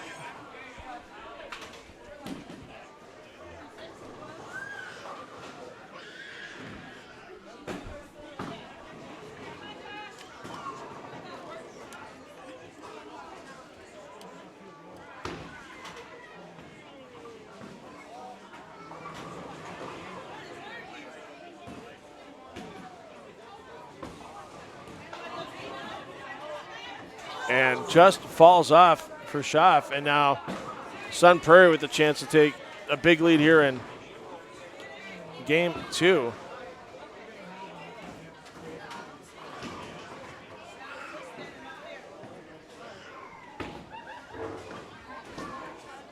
Austin Lynch stepping up for Sun Prairie. Loves football.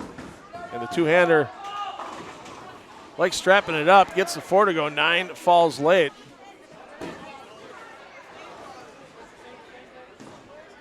For the junior. He's only been bowling for 5 years. You see a lot of these young players now.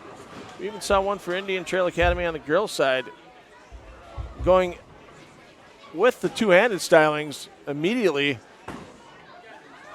when they start the sport. And hooks into that. And the spare on the board. And the 12-pin lead here in game 2 for Sun Prairie.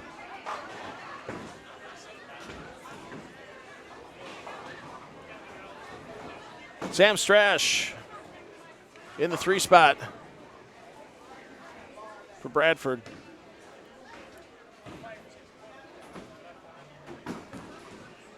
Strash starting well to the left on the approach.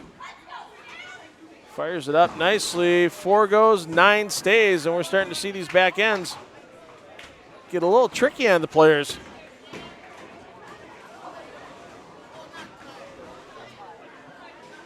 When not on the lanes, Strash takes in a little baseball and loves music as well. Quality cover.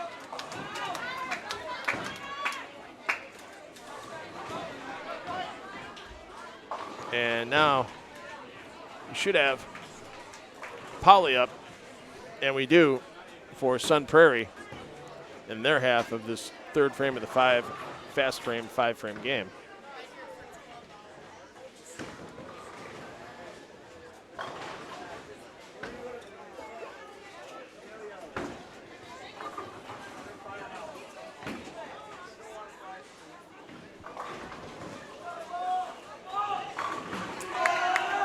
And Sun Prairie keeps the lead at 12.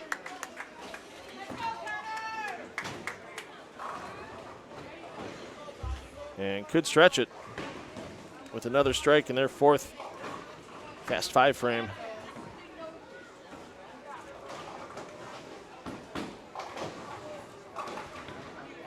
Tyler Haugen off the port side.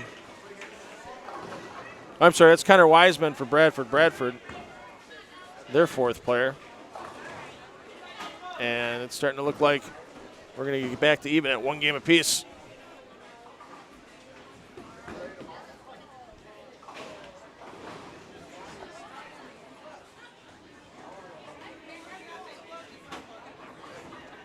Wiseman, it's going to be a tough cover on that. 3-9. Young man has only been bowling for 4 years. Lets it go and only gets that back pin. And now a mark here for Sun Prairie and Tyler Haugen. And we're going to be looking at being even up at 1 game apiece for these players.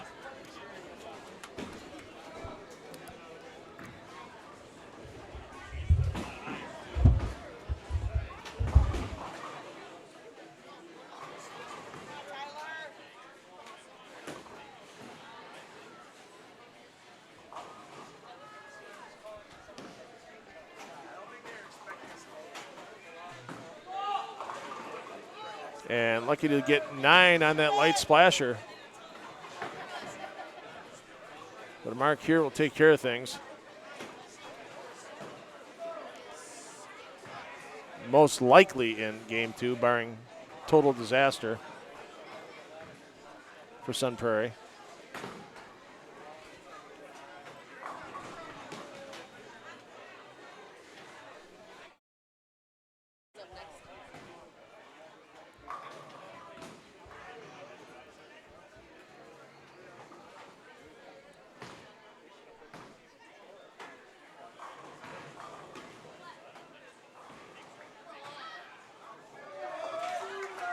And there we go.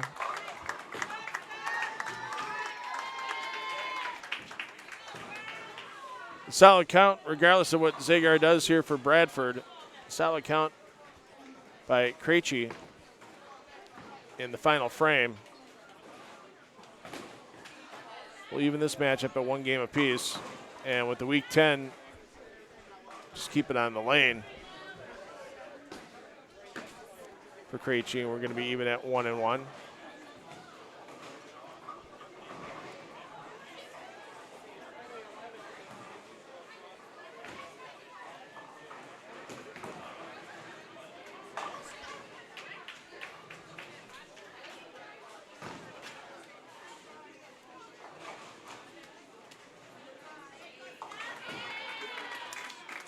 Fluid at the 10-pin cover.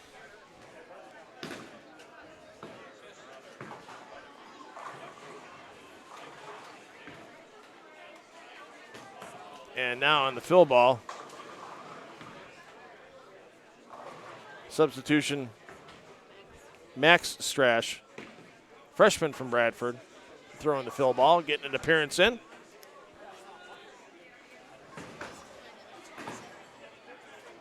And gets 9. Not bad for coming off the bench. But 74 will not be enough for Kenosha Bradford in this second game of this best of 5 fast 5 format. And with any shot here from Krejci,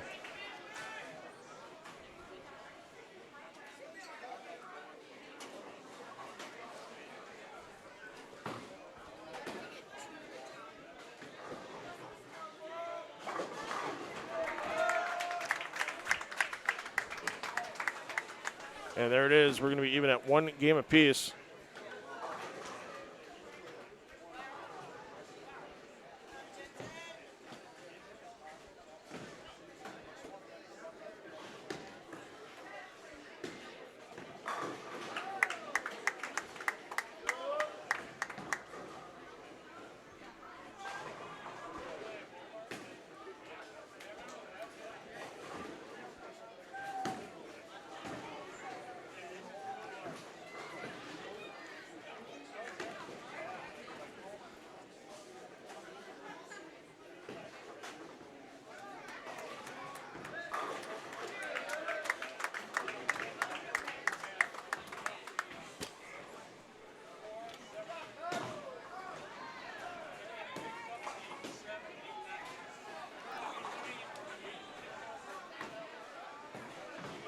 So there it is, 1-1.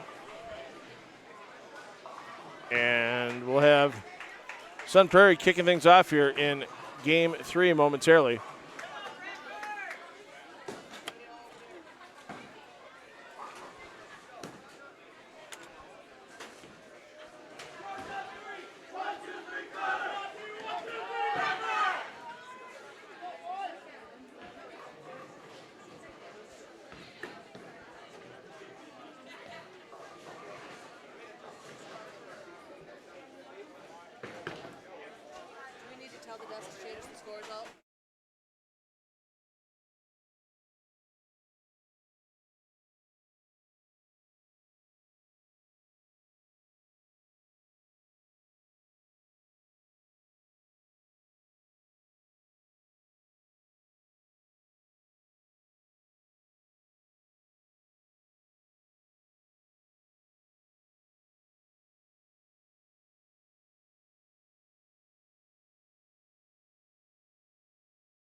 So Sun Prairie looking to start things off momentarily. And it looks like they have Est back in at the leadoff spot. Jensen Est.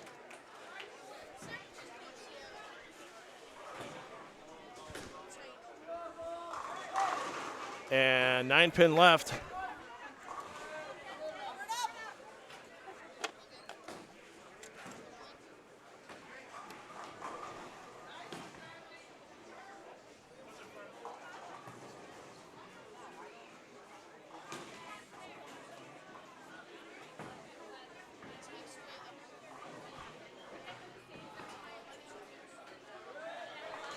And the cover by Est for Sun Prairie.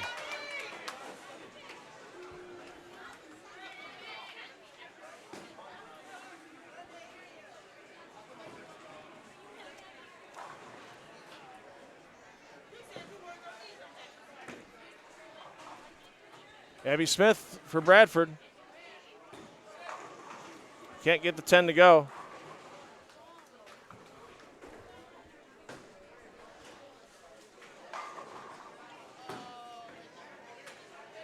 And it's been a long day of bowling for these players. Started at 10 a.m. this morning, and you got to keep the mental game intact, I should say. Make sure you're not leaving any wood at the end of the lane on spare shots, and Smith knew it when she let it go. And the open frame for Bradford.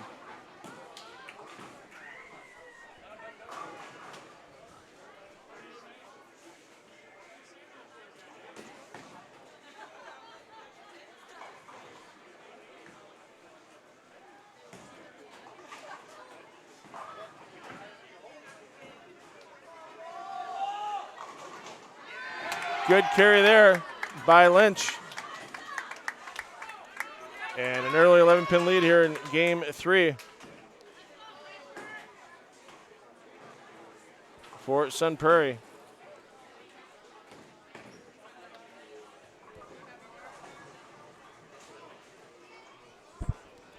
Schaaf for Bradford.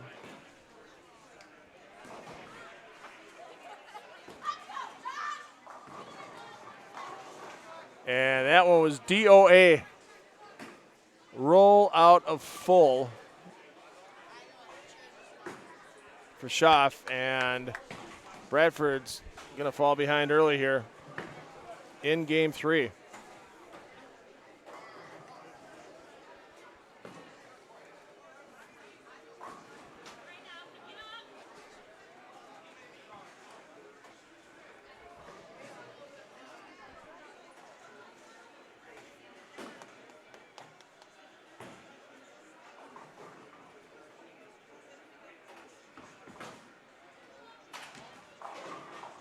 And only one on the cover.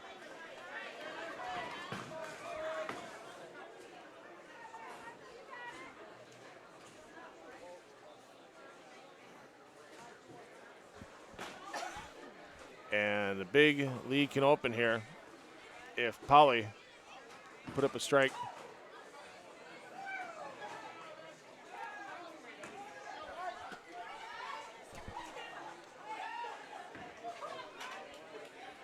Poli 770 on the high series. Likes to read when he's not out on the lanes. And that ball doesn't read properly for him, and he's going to leave himself the 3-9.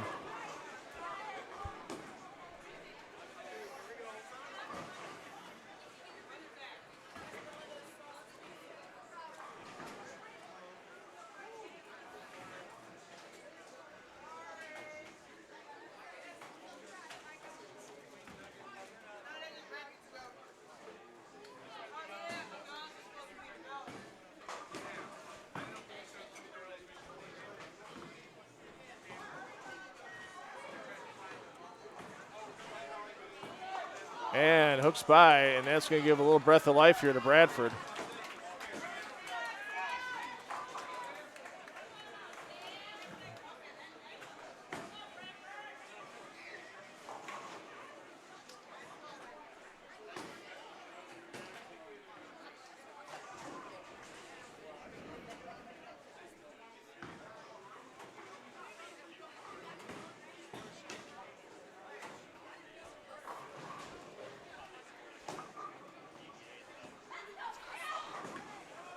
Strash gets at the fall, a little breath of life for Bradford.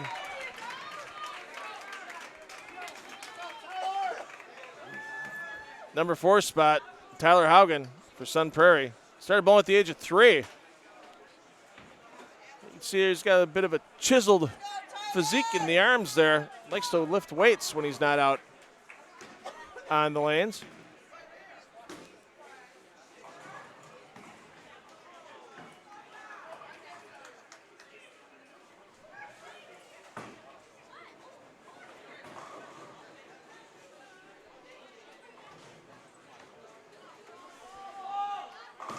And gets them all the fall.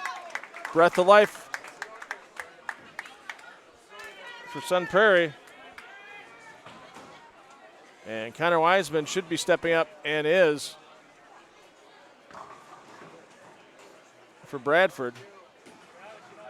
Strike here makes this game even going into the final frame of this Fast 5 format, Game 3.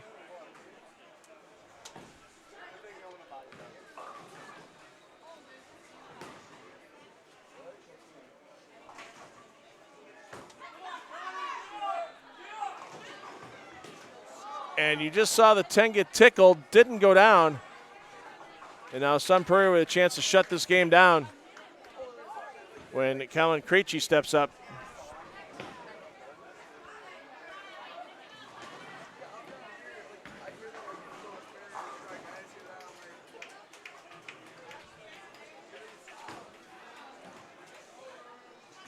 And that's going to seal the deal right there. That's a no-doubter now. We're going to have Sun Prairie needing just one more game.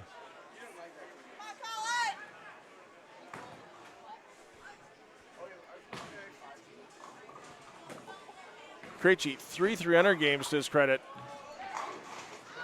Can't get the 10 to go, but that's more than enough.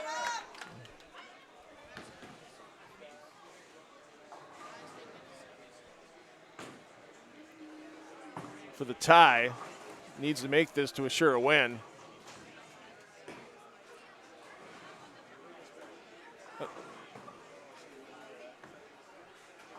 As a miss here would leave them at 76. No problem there for Krejci. Keep it on the lane. And Game 3 will be in the books in the 2-1 advantage for Sun Prairie, and we're going to get the substitution again.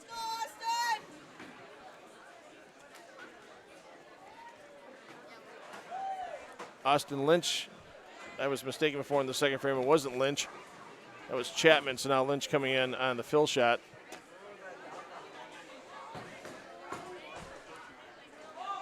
And there it is, more than enough. Sun Prairie up 2-1. They just need to win that next game to lock it up. Steph Zagar just coming in to try to finish the job.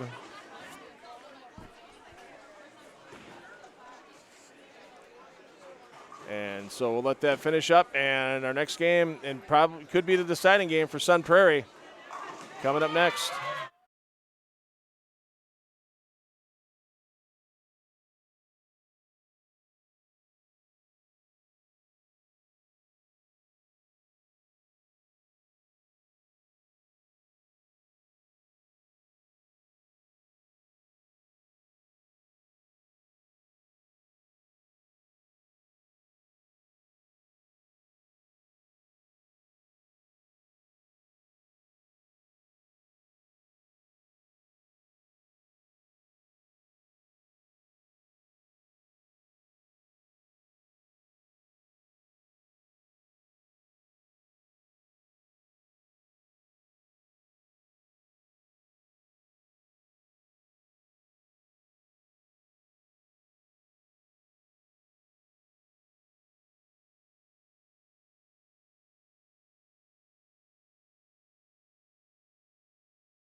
Kenosha Bradford's going to be leading things off this game. Bradford, Abby Smith going to be looking to lead things off.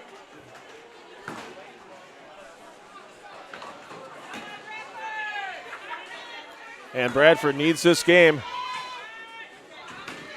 to stay alive in this 2019-2020 Midway High School Classic Championship match.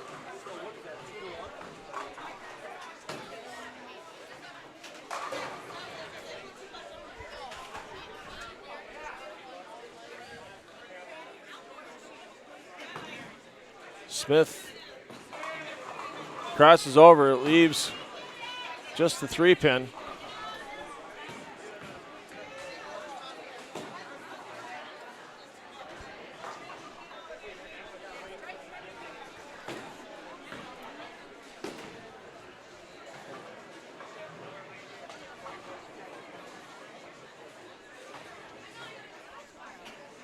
And cross lane for the spare.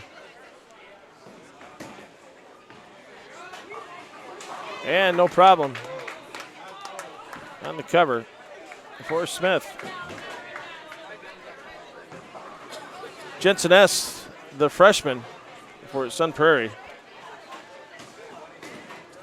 Really gives it that flip through on the bottom. And the big opening strike for Sun Prairie early.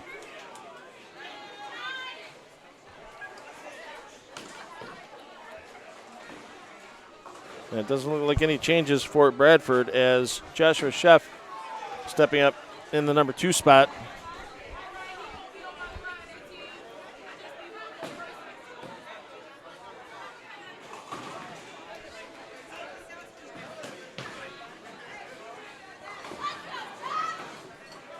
That's going flush. There it is. And Schaaf for Bradford keeps them close, but Chapman in the 2 spot.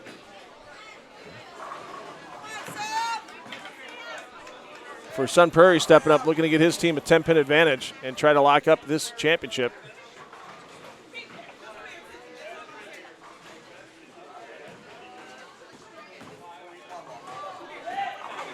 And the wall shot carries.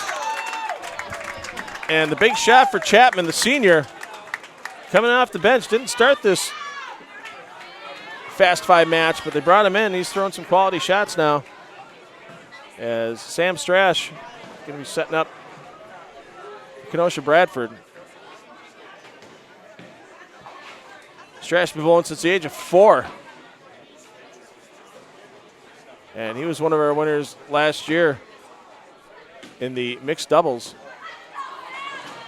And that's going high. And Bradford may find themselves in trouble quickly, as I don't envy anyone that has to shoot at a baby split at this point in time.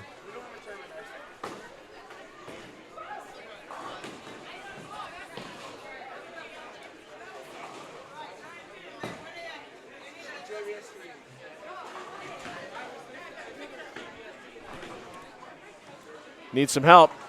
Hooks by, and wow. Sun Prairie could start tying a bow on this one right now.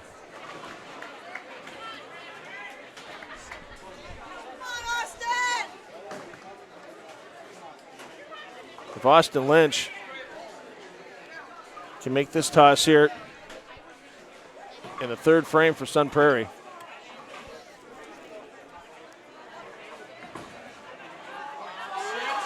There it is. Great toss. And now it's mandatory strike mode for Kenosha Bradford to have any chance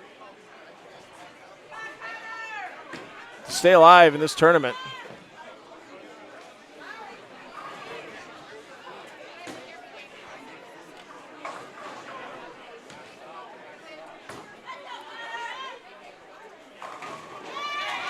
And Connor Wiseman with a great toss, keeping a little hope alive. Right now, the maximum score for Bradford, 108 in this Fast 5 format.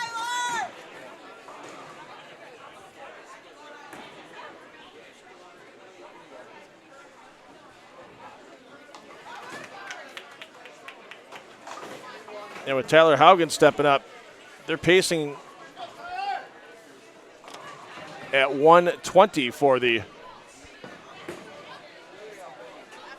Sun Prairie team.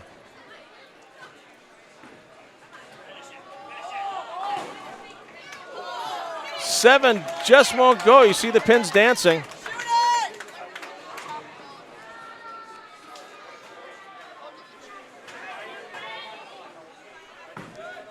But a spare here goes a long way for Haugen and his teammates.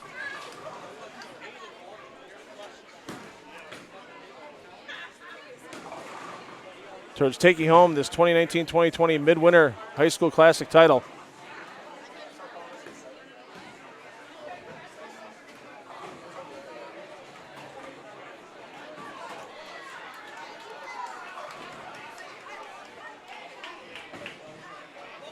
Can't blame Haugen for taking a little extra time on the approach. Knows this spare is huge, and he misses it. Wow. And a breath of life for Stephanie Zagar and Kenosha Bradford. They can't lock out Sun Prairie, but a double here by Bradford is going to force a double possibly out of Sun Prairie.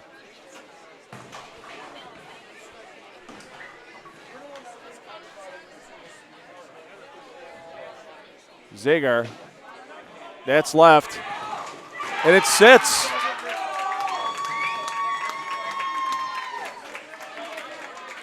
Possible 108.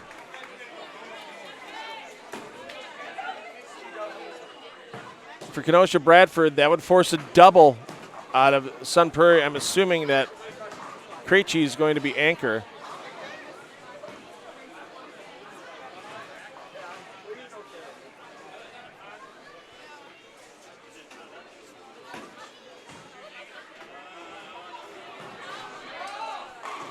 Right on line again for Zagar, and now count here is huge. 8 count here only forces 20 in the 10th out of Sun Prairie.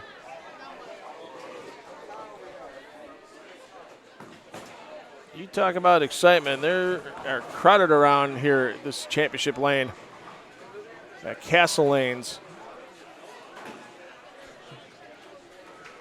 See who's going to take home this boys Midwinter Classic title. And there it is. Colin Cratchy's going to need a double and 2 pins in the 10th frame to take home the title. Otherwise, this is going to a 5th and final game.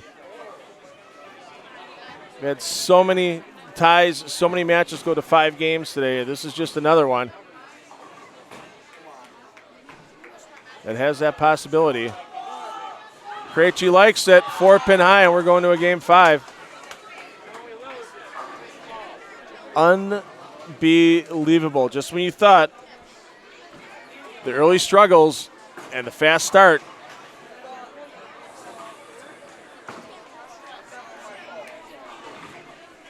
by Sun Prairie was going to wrap this match and title up. We are going to a game 5. Sun Prairie will have choice whether they want to go first or second.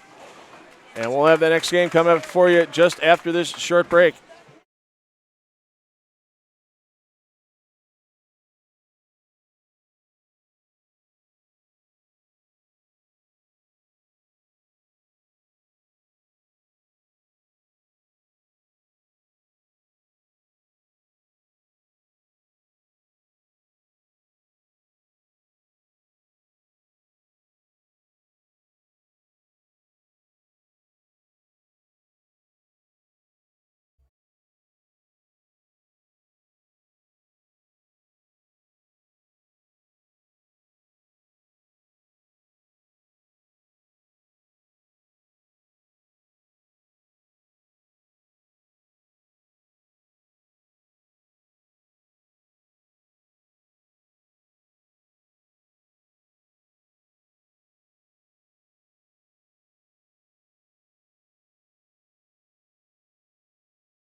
And we're back.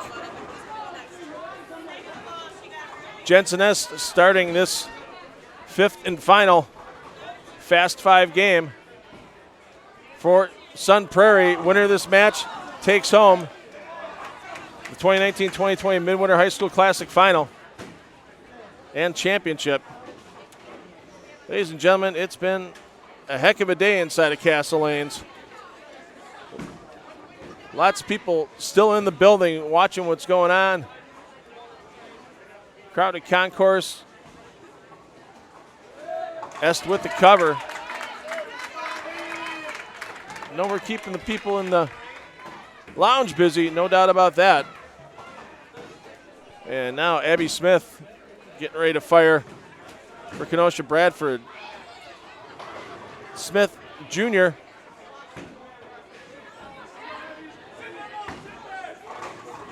And gets the wall shot. 7 doesn't go. And you got to say, every ball these young players are throwing here in this 5th and final Fast 5 game, the most important ball they've thrown yet in their high school season in the 2019-2020 season. And you only get one chance to make it good, and you see the nerves are flying on everybody. You don't get a second chance right now like you do in a regular Baker game. You get your one frame, and you better make it good for your teammates. That might need some help. Hangs on. And the spare for Smith, we're even after one frame. Austin Lynch stepping up in the 2 spot for Sun Prairie. 286 career high game.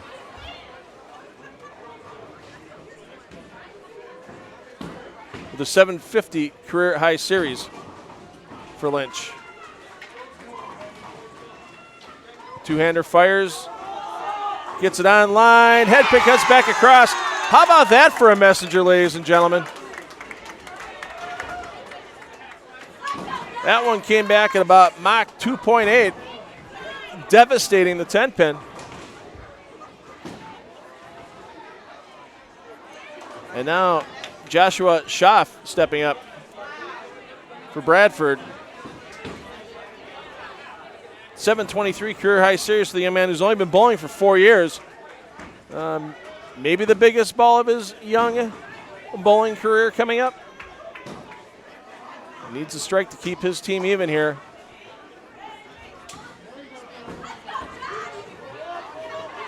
And that one rolled out and never even got close to the head pin. And this is not an easy spare at this point in time in the event.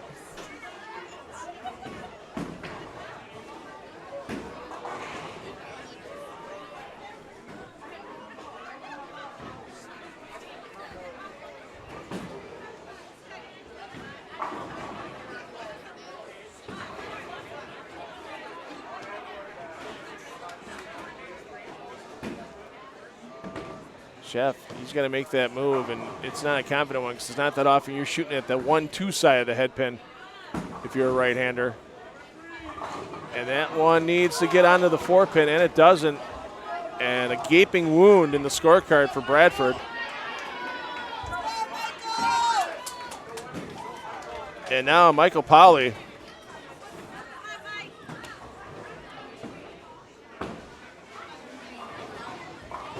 Looking to take down another strike for his Sun Prairie team, get him closer to taking home this championship.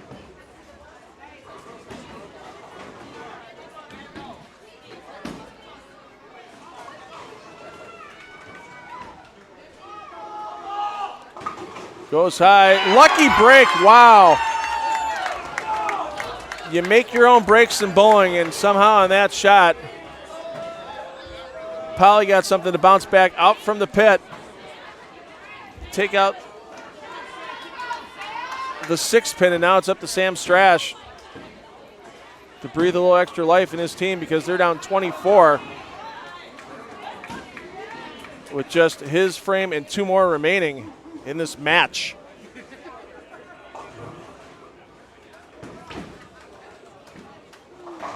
Strash likes to hit the row when he gets a chance to travel. That needs to mix, and the 7 doesn't go, and the lights are getting dim for Bradford.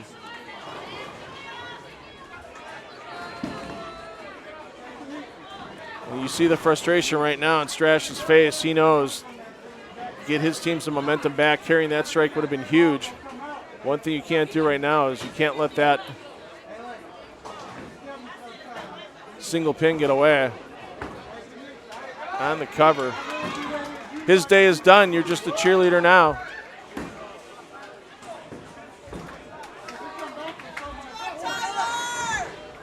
And Tyler Haugen now stepping up in the 4th box this Fast 5 game. Strike here is pretty much lockjaws on the championship for Sun Prairie.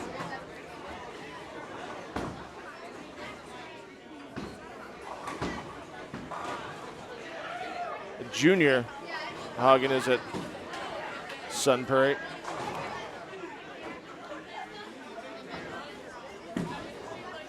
And this is the biggest shot of his young career right here. Looking to keep it on line. Haugen has it. Haugen takes them all down. Maximum score right now, if Connor Wiseman can strike here in the 9th for Bradford, is 106. Wiseman needs this, and then they're going to need a ton of help from Sun Prairie. He gets his in the 9th, but it may not get down to his teammate, Stephanie Zagar.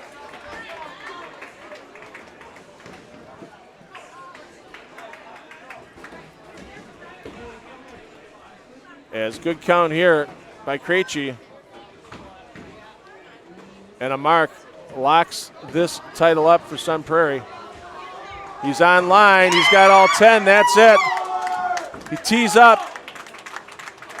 And Sun Prairie is taking home this boys championship. Keep it on the link You got the sub in, the Chapman, putting on the scoreboard. Those Sun Prairie are champions.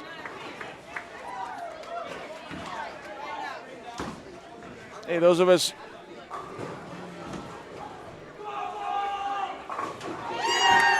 Sorry about that. Just had a little issue with screen there. Nothing lost, so just a Chapman strike. I want to wish you a Happy New Year's from all of us here at 10 on the Deck Productions. Laura Matilla on camera, Jamie Wall on camera. The Vice President of Operations for 10 in the Pit, Carrie Bradlow. Happy birthday to my lovely wife. Thanks for her assistance all day long on her birthday. 29 again for my wife. And there are your champions. Chapman with the last ball.